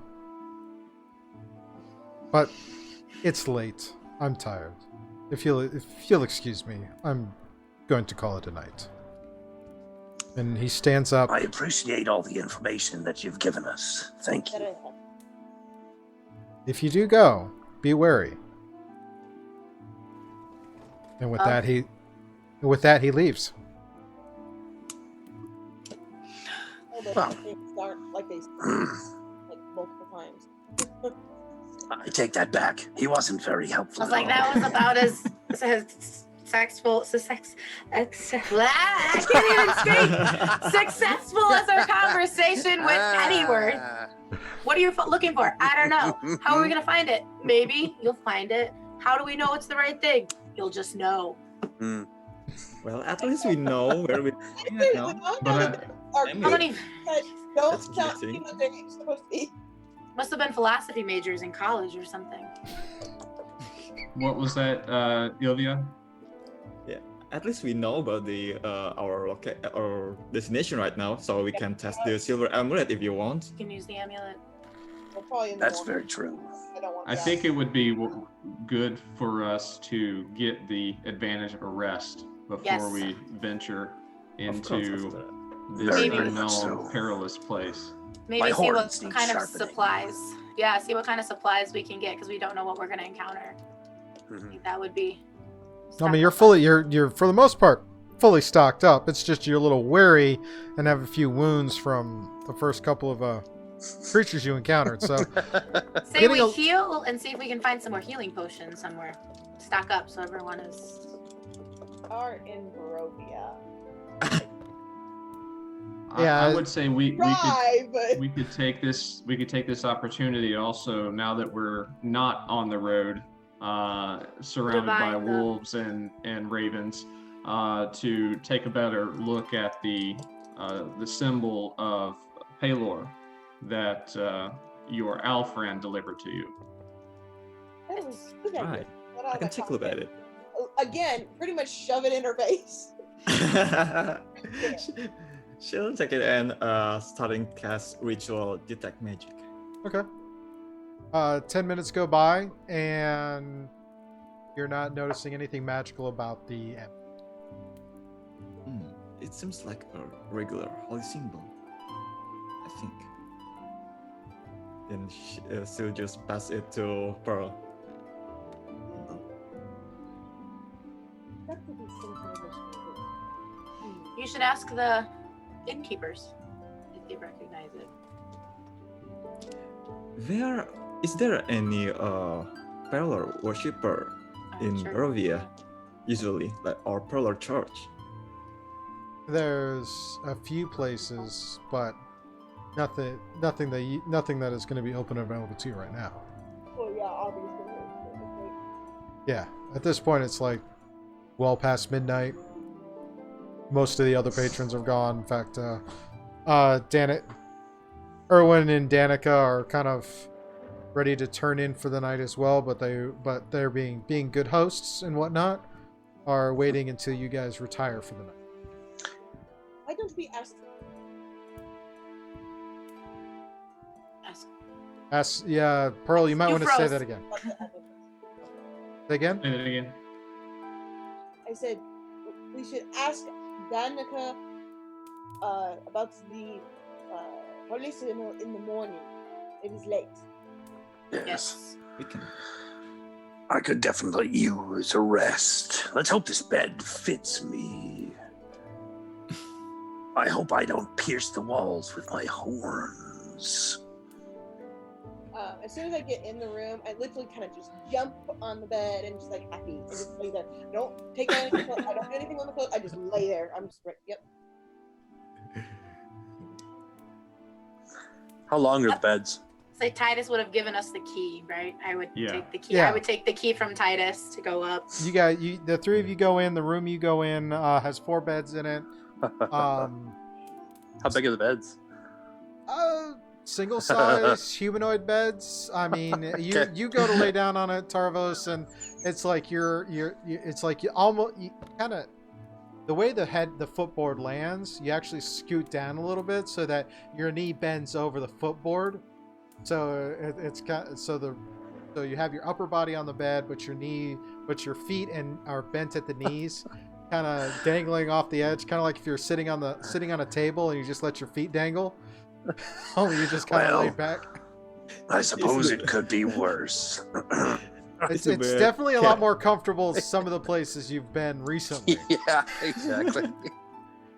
Except with the exception of staying inside the house, inside the mansion Pennyworth is in charge of. True. Those were beds that were like, it was like, for some reason it was like made for you.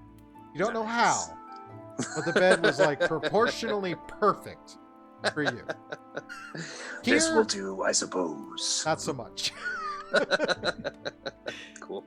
Anyone? Is the bed strong enough to support his weight, though? So I'm 375 I mean, pounds. there's a little groaning. I'm not gonna lie. There's definitely some stress on the wood, but he doesn't have to worry about it like collapsing in the middle of the night. Snap. Oh. He's just sleeping there. Cool. Thank you. Anyone else? What are they doing for their? We have Pearl who jumped on the bed. Harriger is. I'm checking over the weapons that I collected, kind of laying them out, checking them over, Okay. laying them out to And you did see take, what I just to confirm, you did take the quiver with the 10 arrows as well as the bow, right?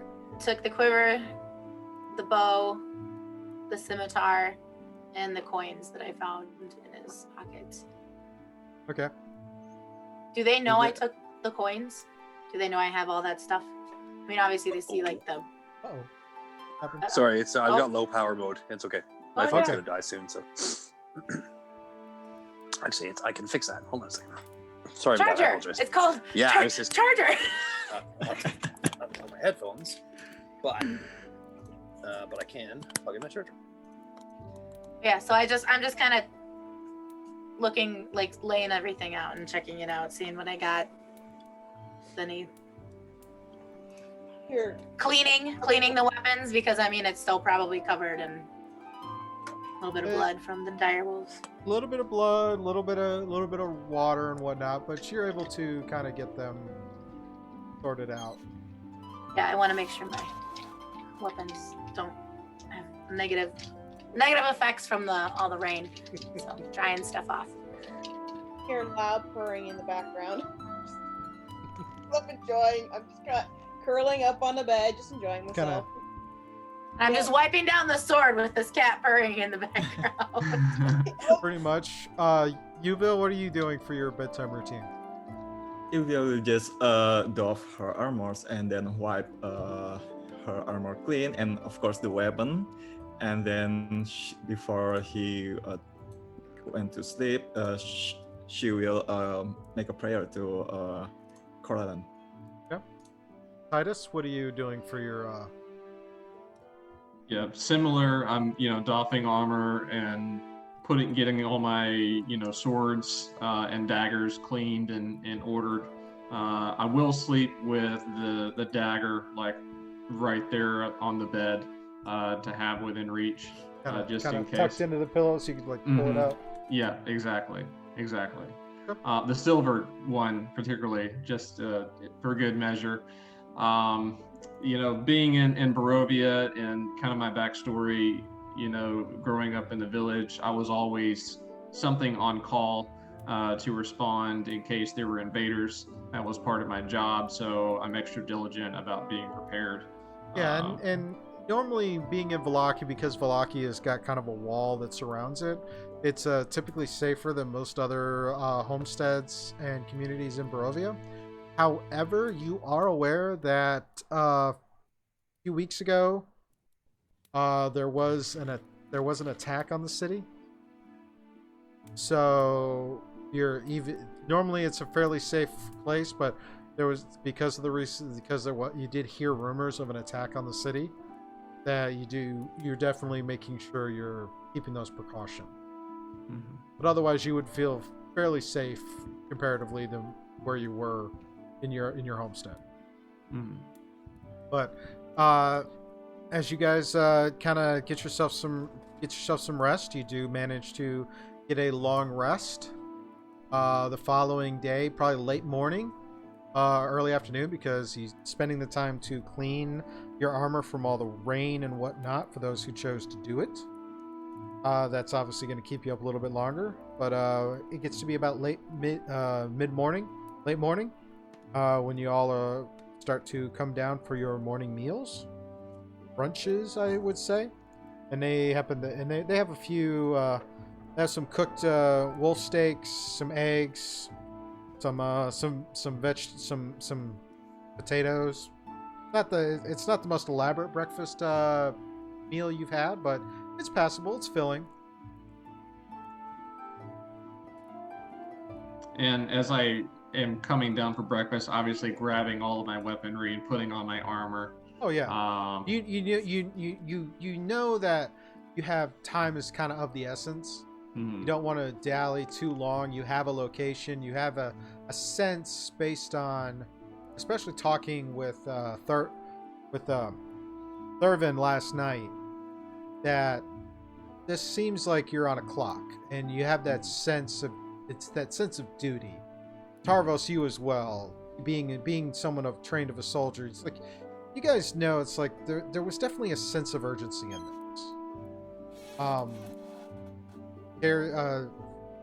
Can't really speak for Carragher and Pearl because as a sailor, it's kind of rolling through. Pearl studying in the monk. Yuvia, it's again, guarding ruins or whatever. You had this same kind of routine, but for you guys, time just kind of flowed. You really didn't see a lot of this and that, other than maybe for Carragher coming across another ship at sea or a storm that came up. But say raiding. Yeah, but compared to the kind of the semi-soldierish lifestyle Tarvos and Titus went through. Titus being trained by a paladin who's definitely of a militaristic mindset, and Tarvos being in a militaristic unit. There's sometimes you hear things and it's just the way that sets off in your brain. So naturally you're going to dawn, you're going to make sure everything's in its right place, and you're going to be ready to travel. So as you sit down and you take a moment, have that moment of peace to enjoy the meal before you get on with it. So with that in mind, those two are down there at the meal. The rest of you come down a little while after them. You're all sitting at the table. What do you wish to do? After I get done eating, I do want to ask about the holy symbol. You go to Erwin. Erwin is standing there. Danica is not so much out front. She's kind of in the back. But Erwin takes a look at it, and he's not very familiar with it. He says it looks like it's been out there a long time, given by the level of varnish and grime that's in the finer points of it. But he doesn't have much more insight he can. And I'll ask him one other question. Have you seen another tabaxi? Like me, kind of, with black spots. Thank you. And I have my answer. I look. I'm gonna take a few minutes and sharpen up my horns. Spend time really kind of grinding them down and making sure they're nice and sharp. So, just in case. Okay. That's what I do every morning. Is Thurvin amongst the inn at all that we could see? Okay. Nope, not that you can tell. There are a few patrons in there, but you don't see anyone who matches Thurvin's description. Okay. Well, if you are all ready, I am ready to go. This is that because, like I said, I did it after the meal. So. Mm-hmm. Yeah, I'll say I'm ready to go if anyone else is. Well, now that we know the place, I believe we have a target that we can use to use this silver amulet, and hopefully that will guide us safely through, well, as safe as possible through the mist to our destination. And if you guys are all ready, then I'd say let's get on with it. Berger? I think we're as ready as we're gonna be. Okay. Yeah, I'll stand and get ready. Stand up, adjust, and walk out the door. Alrighty, you pay your tab with the tavern keep. They wish you well, and as the customary greeting of stay safe and be careful of shadows, and be careful of ravens. And you guys exit the tavern, exit the city, and after you get a little ways away from the city and kind of along the road, you have a moment to pull out the amulet, and you kind of look on the back. You see some script engraved in there in common. It's basically the command word to say. And knowing from what Pennyworth has told you guys, you need to speak the command word and then speak the destination. And Okay. And Titus has that, right? You have the amulet? Okay. So for brevity, Titus, you sit there, you speak the command word, you speak the destination, Paradon, and then after a few moments, it kind of the amulet kind of glows a little bit, and and then it kind of keeps a dull glow, and you look about. I need everybody to give me a perception check.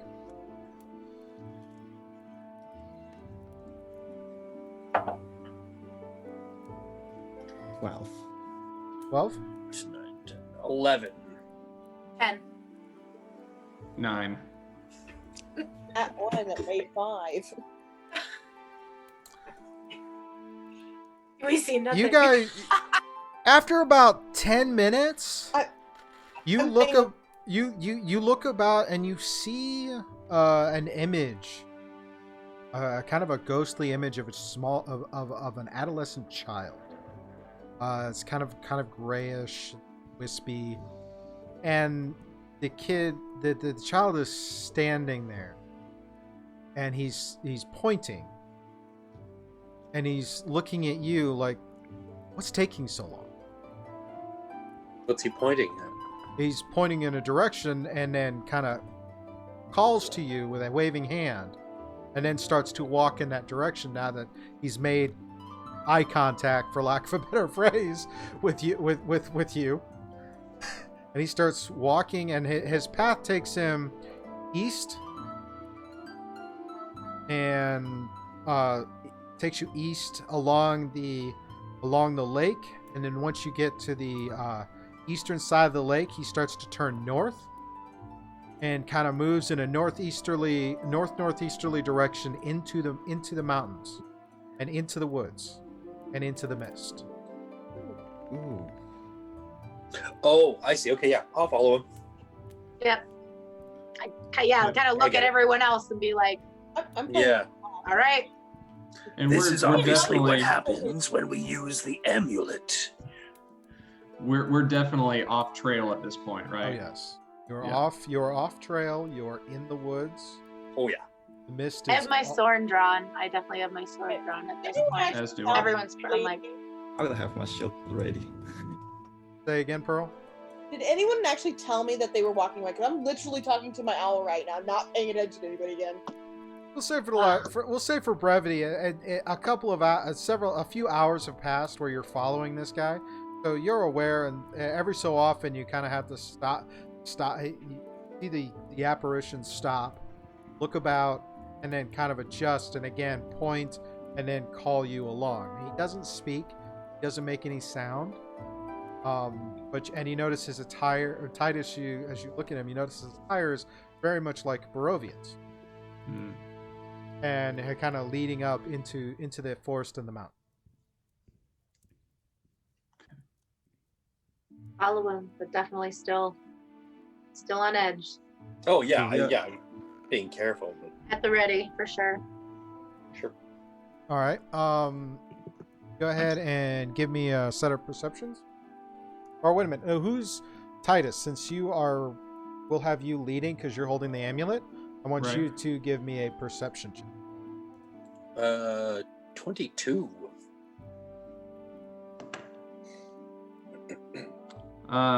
It's not good. Oh, that was not Titus. That was That Jonathan. sounded I'm like sorry. a- I thought you meant all of us. I apologize. I did, but then You I did. backtracked saying since Titus is leading because he's Sorry got about the that. amulet, you guys And- are all kind of walking together. But Sorry. we'll go with that. Tavros? We'll go with that 22. We'll just Yeah. we'll just say you had advantage and Tarvis just rolled it for you. Okay. Sorry. I don't have my headphones on, so it's much quieter now. Ah.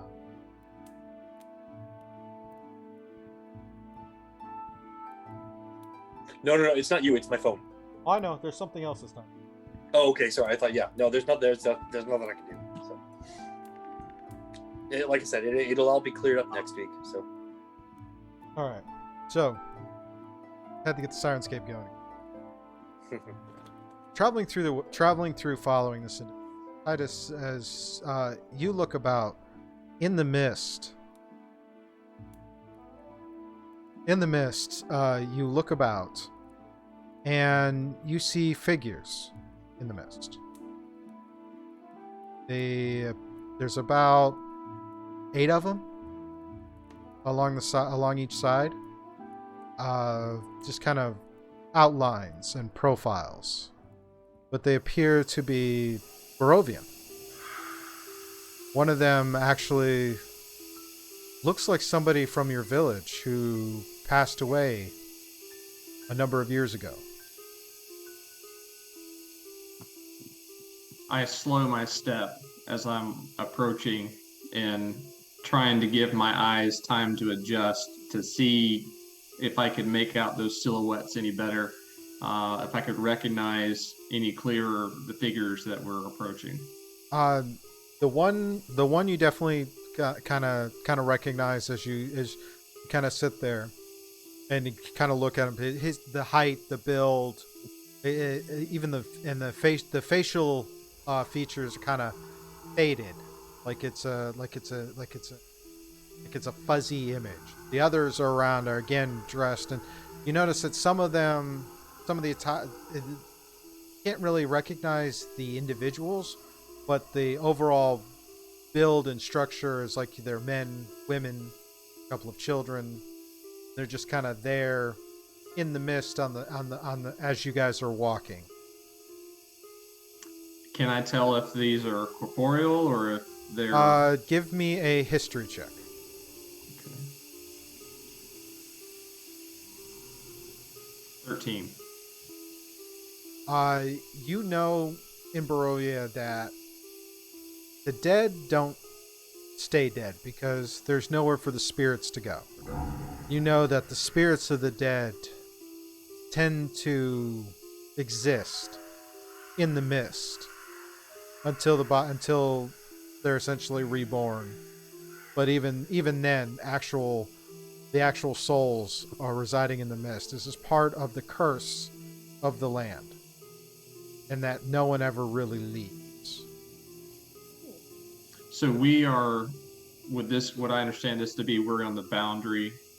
You're starting to get approaching. in there. The mist is around you, Mhm. and as you're walking, as you're following the child, leading you through the path, the mists are around you, and they kind of, as you guys stay close together, the mist kind of surrounds you as you go. And at this time, I would tell the group to make sure they stay close to me and not to interact with anything that they see, and just stay close as we go through, and tell them what I understand of the history of Barovia and what I think we might be dealing with here. Yes, and as the rest of you look about, you see these figures. You see the you can't make out specific details, but the fact that there are several and they kind of wander through, some of them appear to be keeping pace. The children look like they're playing hide and seek with you as you walk. The every so often you might get someone who kind of is like trying to like, hey, wanting to call you into the mist. Titus's warning still sticks through. It's like this is, and you kind of as you continue along. I'm following his advice. He told me to stick close, so I'm like almost too close to him right now. I feel the breath on the back of my neck. Yeah. I mean, for the rest of you, this would be very unsettling to see these figures in the mist. Oh yeah. And after a little while, you're starting to feel the elevation as you start to come toward the trees are thinning out.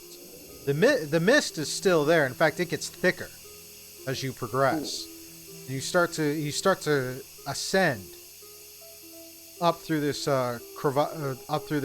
path that's leading into the mountains. And as you round a bend, you see a figure sitting on a stone. Appears to be an elderly man who happens to be sitting there and eyes you as you come up. Do I see the guide still walking past? The guide is still walking, and at some point he stops, and because he acts like a child, he kind of looks at the old man a moment, and then looks back at you, and then continues to go. And the old man kind of looks at the child and looks back at you and says, for a walk.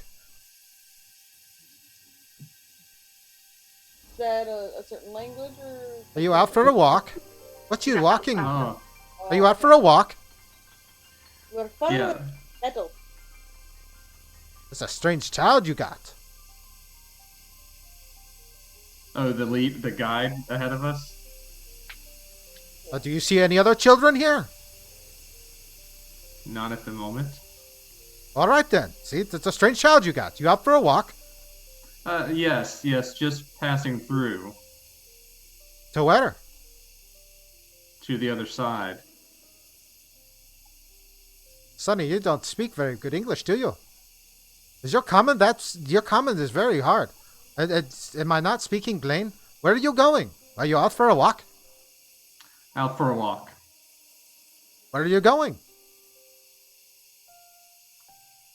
That way. I'm gonna say, what are you doing sitting here in the mists all by yourself?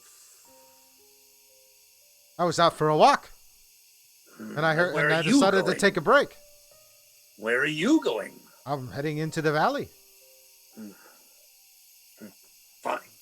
You mean the Valley of Barovia or somewhere else? Yes, there's good trapping there. Where have you come from? The valley. You came from the valley and you're going into the valley? I was out checking traps. I was coming through the mountains. You know, they're a good bird up here. Condors, Can I ravens. check insight on him? Sure. He seems a little strange. I'm enjoying it. I am as well. 10? He seems really odd, Yeah. but not necessarily Hostile odd or No. like He Okay. he doesn't come across as hostile, but okay. it's almost, you almost get the sense that maybe he's messing with you a little bit. Okay. But he doesn't come across, he's not coming across as malicious. Okay. You could come with us if you like. Depends. Where are you going? I can't remember what's the name what's the name. The name is Paradon, but I'm a little apprehensive. It's like, until yeah, I'm do done. we want to tell him where we're going? I wanted to ask him, what's the name of the city or the town in the valley that you're going to? Probably heading over to the Abbey. They sometimes need things. I trap things. Well, Pearl doesn't mind saying the name, so she says, we're going to Paradon. Paradon. If you want to elbow me, go ahead, but that's what she just did. Oh. What? He sits there. It's like, oh, good luck to you then. And he gets Have up you been? and he starts to walk down the path away from the opposite direction of you guys. When he said that, do Ilvia know that? Do Ilvia notice that he knows something about pardon? Go ahead and roll an investigation check. Can I roll as well for investigation? Yeah. I mean, unless you want to assist. 16. Carragher, did you want to assist or roll your own? Assist. Okay. Right. Then go ahead and roll it again and take the higher number. Yeah, 16 is my higher. Okay, 16's your higher. Yes. The way he said that, and as the rest of the group tries to look for the child, and you kind of look back, you notice at first he walked kind of like an old man, until he got to where the mist is kind of blocking out his silhouette. You see him straighten up, almost like a young man, and then vanish into the mist. Well, Did you see that? call after him and say, "Who are you?" No one there. Like, he's already gone now. But you notice the way ahead of you, the mist's thin. Okay. Maybe suggest that we should continue following Is the kid still there? Is our guide He's still there, but he's Okay. he's kind of got his, impatient kid. He's got his foot tapping, and he's like, because he doesn't understand what what the deal was. Like, let's go. I'll start to follow him I'm again. heading that follow. Did he not see the guy? He did. He stopped. He looked at him. They nodded at each other, and then he continued to walk. Got it. You guys stopped and talked to the old man. He didn't stop, more than just a nod and continue on. Then when he realized you weren't following, he was standing there impatiently waiting. Mm-hmm. Yeah. Did the old man look at all like the individual that was laying on the road? No. Okay. No, he by all accounts he appeared human. It just is an older gentleman with long beard, and kind of as he walked by, he was kind of walking like someone who's in there, who's too old, who should be too old. Kind of had a little bit of hunch to him, and kind of walked through. And if Yuvia sits there and tells you this, once he got into the mist and got to where it started to fade away, he straightened up and then vanished into the mist. Would I know anything about what that was? Like how that? I mean, since I'm from Barovia. You could try. Go ahead and roll a history check.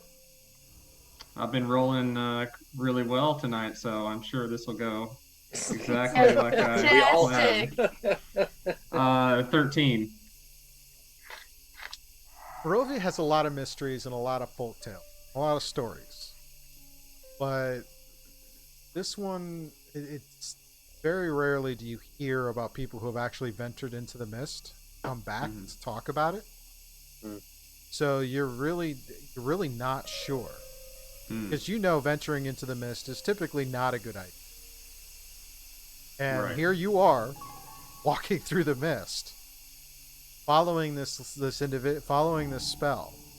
And it's like, this is just, you thought times in your life were weird. This one, it just seems to be one weird thing after another, and you're kind of just getting caught up in the ride. Okay. But you continue to ascend. Hours pass. It's colder. And eventually you come through and you start to descend. If you've crossed the mountain. Boy's still following, but go ahead and give me a perception check.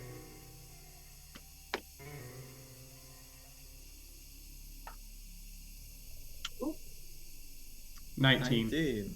20. Ooh. Not natural. 20. Wow. 20, 19s? Okay. This is what happens when we leave Barovia. Yeah, yeah. That's what the problem was. Getting out, yes. Okay.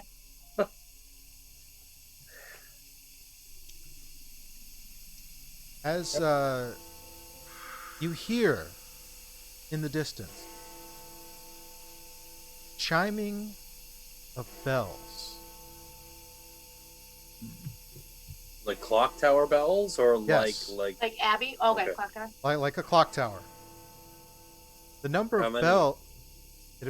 the number of bells appears to be that if it's like 6 o'clock. You notice the little the figure of the boy who's there. His attire's changed.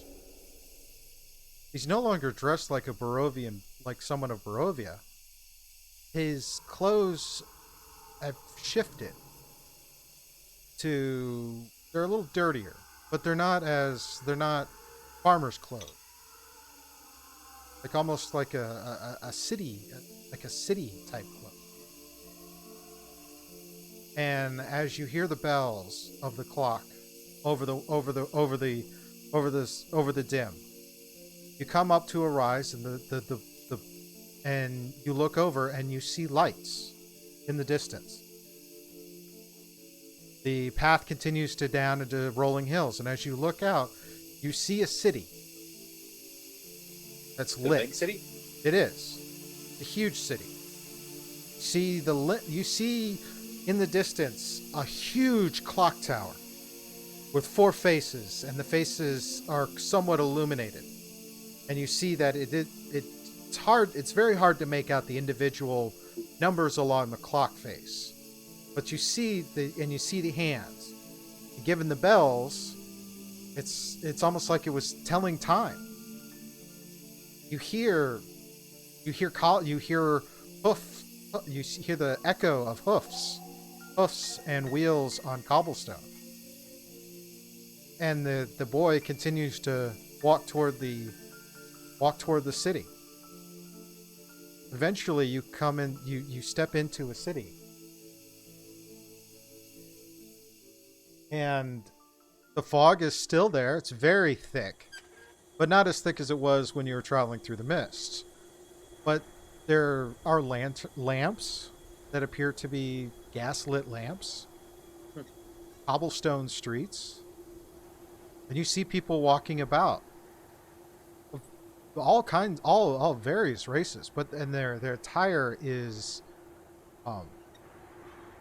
women are in dresses with hats. Men have cloaks and hats. These hats seem very strange to you, Ben. Do I see a sign that says "Welcome to Paradigm"? No, Yeah. no, you don't. Sounds kind of like that then too.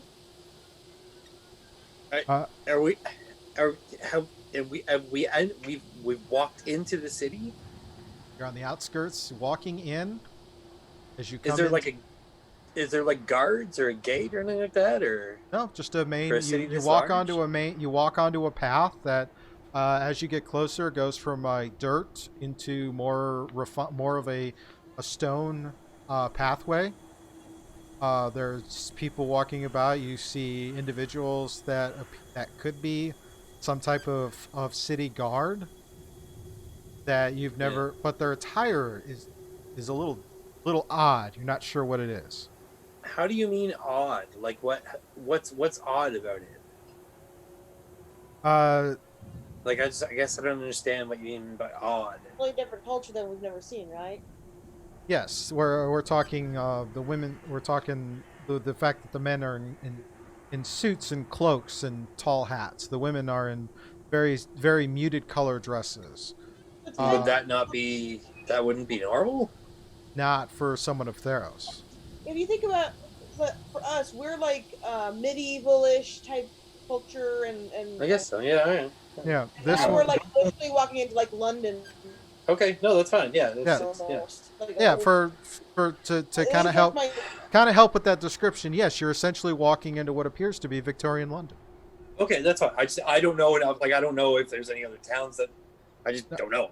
So I don't Are know we if getting- it's a different thing or not. So Are we getting any strange looks as we are looking at these strange? Like, are we noticing anyone noticing us? Because we Well, I obviously mean, are a little, you see, maybe a little heavier armed. you than do see the, you see tieflings and you see a couple of tieflings, a couple of tiefling males, wearing in their attire. Yeah, you see a couple of little tabaxi children running around, dressed in the same attire as the figure that has led you there, and you do get a few odd looks, and the looks are that of y'all. You don't belong. It's that looking down on you because you look very peasanty. I was like dirty. Yeah, dirty, peasanty compared to them. Cavaliers is not very happy with this town. He's And dealt with this kind of thing before and doesn't like it. I just hold my head up high. I don't care what they think. so, can everybody else see this guide leading us? As you cross at some point, as you crossed into the outer bits of the city and get sucked into looking at these sights and sounds of carriages and horses coming along, people walking about, and whatnot, you look about and the guide has vanished, and the amulet has stopped glowing, which Okay. you appear to be in the city, and the city is huge, and you kind of just walking about the city and seeing and taking in the sights and kind of getting an idea. You hear signs flowing in the wind, in the slight breeze. You hear creatures, wolves and whatnot in the outside of the city, howling or whatever. But the biggest thing is the fact that the fog is fairly thick here. You can only see a few feet in front of you for any particular distance, and so as you're trying to get your bearings and walking about, it gets later and later, and you're kind of just in awe, kind of just out of your element. Could Can I? be Oh, like go ahead. the first person I see and just say, Where are we? Can Yeah. you tell us where to go, like for places to stay, and tell us a little bit about the town? We just got here. You stop a woman who is walking, and she kind of looks at you, and you're in Paradon. And why would I care where you stay? I'm saying, I'm new here. Can you tell me where, like a hotel or inn is? Not that I care for. And she kind of just wanders off. We'll find that. You said there's city guards.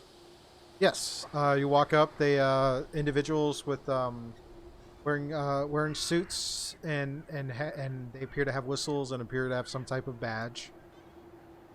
Like, you're a big one.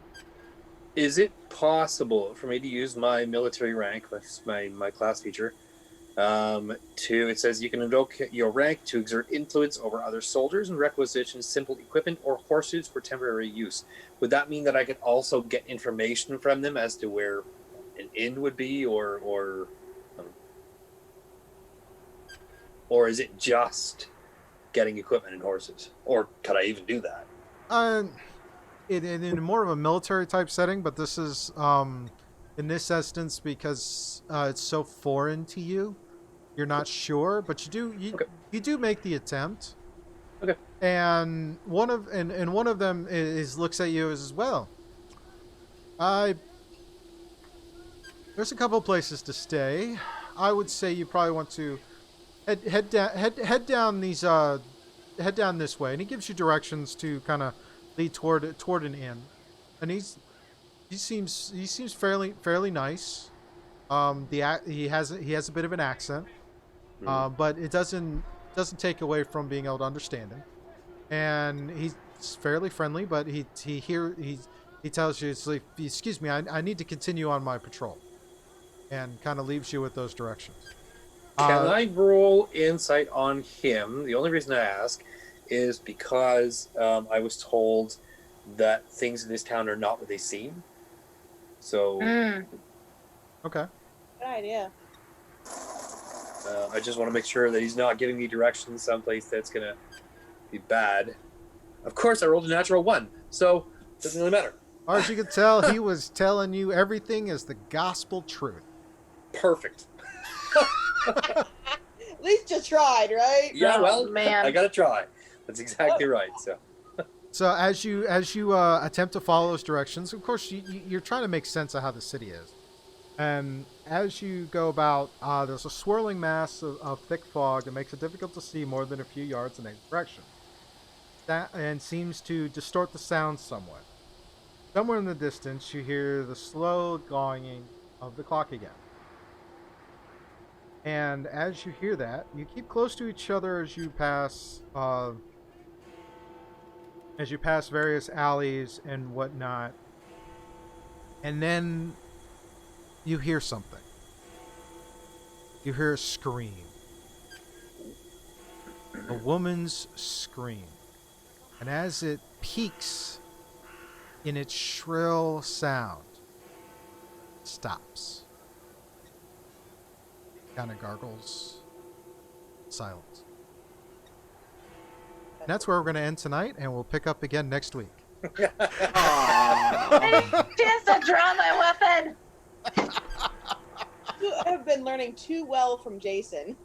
Yeah, right, yeah. Hey, I had a planned stopping point. I just had to get there, but, let's ask guards where to go and all this other stuff. So, hey. Hey, I like just randomly wander through a town. I don't know where I'm going. I don't get lost. I mean, come on. Where's your sense of adventure, girl? That is, I mean, I but may now, be distracted, but I am smart in some ways. oh, we got a lot of positive feedback in the chat. Thank you, everyone. Yeah, so this is where we'll end for tonight, and we will pick up again next week and start to investigate that sound. And now we are in the city of Paradon in the land of Zeresh. And I'm sure there are many questions abound as to how you got in and out of Barovia. Titus, you're definitely confused by this thing, because as far as you know, no one has ever left except for Vistani, yet somehow, some way, shape, or form, you managed to pass through the mist into another land. But yeah, we had to manage to keep that humor and the darkness and all that fun things. We can take a couple of minutes and tell me what you guys think of the session, and by all, feel free to add your theories on X, Y, and Z. Well, that was interesting. So many little elements. Like, I would love to know that guy that was in the mist. I want to know. I almost said that Pearl followed him. Yeah, he said he sounded like he was messing with us. Like, good luck. Okay. What do you know? What do you want to share with us? What insights do you have? What kind of warnings? I definitely feel like we missed a couple of major points with that guy. It's like there's too much that we were trying to figure out, and hopefully it doesn't come back to bite us like a dire He got away from us a little too fast. Yeah, he did. Yeah. He got away really It was fast. just like, oh wait, he's gone. No, come back. I could have wanted to know so he didn't stay any longer. Could be any number of things, but I'm not going to tell you. Yeah. But yeah, I got to meet a new NPC character, and I'm sure that conversation was a little weird. I kind of half expected it to be Rick Tavio for a second. No. Just for a split second, I was like, I wonder if this is Matt Lillard. Okay, that'd be fun. Messing with us. I don't know. Okay. So yeah, it's got a lot of praise in the chat. Well done. funny group. Awesome, great use of the mist and crossover. Glad they enjoyed it. Would be cool if Matt called in for a stream. Yeah, that would would have been really awesome. But maybe Oh, maybe wow. someday I can have enough notoriety. Oh, Good lord, that would be amazing. A lot of things though, but you know, I mean, the story was good. We managed to kind of move through. Granted, it wasn't a lot of combat this time. I took a little easy on you for combat, but did I you am know?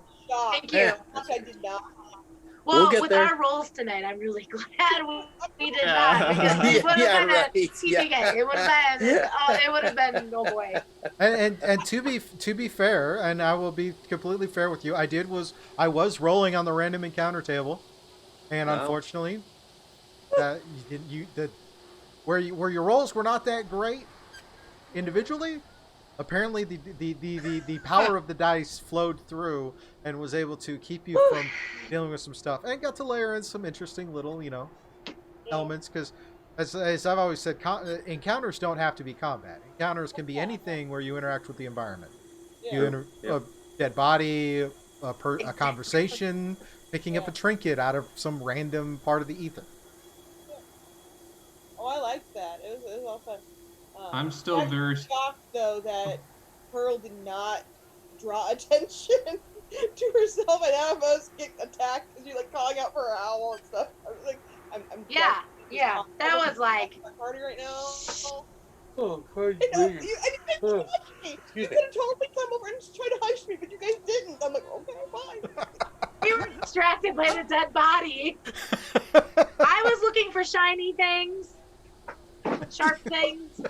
We were I'm a still- very distracted party.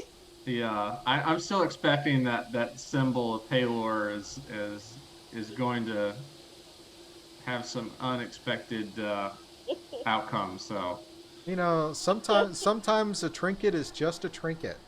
Doesn't have to be everything's doom and gloom. But on the same token, being your backstory is from Barovia, that's not a bad philosophy to have. yeah, Oh, trust me though, if I ever get a chance where like if I like roll in the nat one on my silver dagger and I lose like drop it or something, I'm totally pulling out that amulet and throwing it at something. That's fair. We do have a question that came in from Professor Chili. What is Titus's god? Being a paladin, who is Titus faith aligned with? well, given that he didn't really come from a lineage of paladins, but kind of happened into the position with the older paladin training him after his father's death, he took on the militaristic training, the desire to, especially with his loss of his parents and all of the attacks in the village, he took on the desire to really just kick out evil wherever he could, and that's really. But a paladin still has a deity they draw faith from because they do have some powers that are reminiscent of clerics, and clerics and both paladins and clerics get their powers from a divine source. So, is it one of those things we haven't determined yet, or is it or what was the faith of the individual who trained you? I don't remember that being in the note. It wasn't in the notes. Yeah. Okay.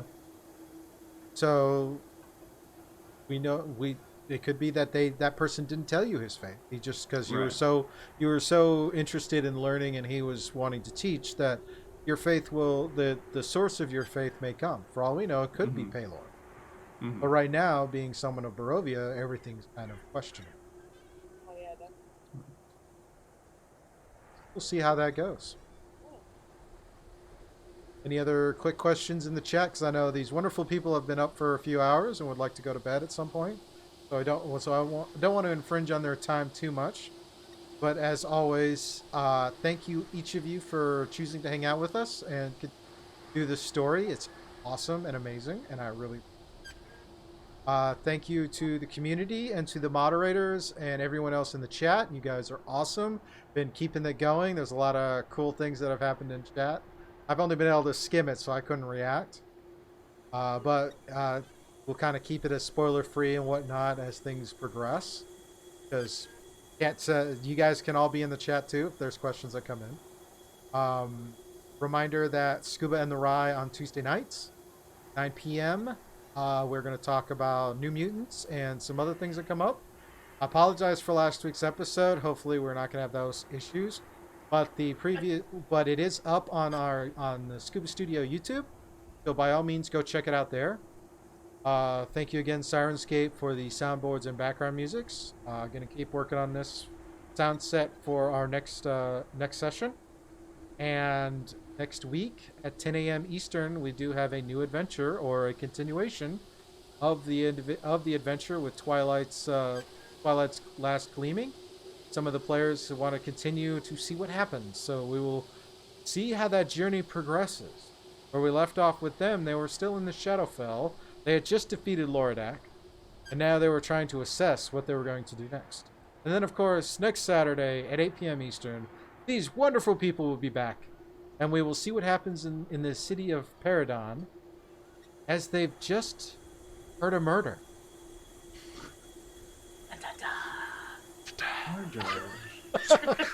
A murder!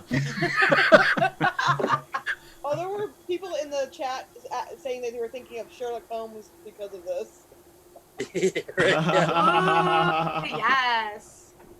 Well, I mean, once I sit there and put it out, look, we're talking. Yes, this does look and feel like Victorian London, and you've just heard a murder in the streets. Go for it. Go for it. Ketwatari said, "When is Twilight's Last Gleaming?" That will be starting up Saturday, September 5th at 10 a.m. Eastern Time. We have a new. We don't have some of our cast could not come back due to scheduling commitments, but they have an open invitation to return. But I can say we do have a new cast member joining. Somebody I'm sure quite a few of you will be happy to see play a game with us. And that is partially why it's at 10 o'clock in the morning, because I'm courteous of his time zone. You can't say anything. That's spoilers. Oh, okay, yeah, all right. I can see that look on your face, on your face, Garrett, where it's like the light's coming on. It's like, I gotcha. Nice. Oh. And with that, what is that? That was a charity stream for Twilight's Last Gleaming, which I should get all those up on YouTube this week, so y'all can watch it. They'll be in 5 segments because that was a 10-hour stream. That was a 10-hour game, and it was so much fun. And they just wanted to continue playing, so hey, that works. But as always, thank you everyone for hanging out with us. Thank you for all the subscriptions, the follows, the bits, the cheers, the hosts, the raids, all of it. It's all great. And you guys have a wonderful weekend. Stay safe, and we will see you on our next stream. Good night, everybody. Bye. Good night, guys.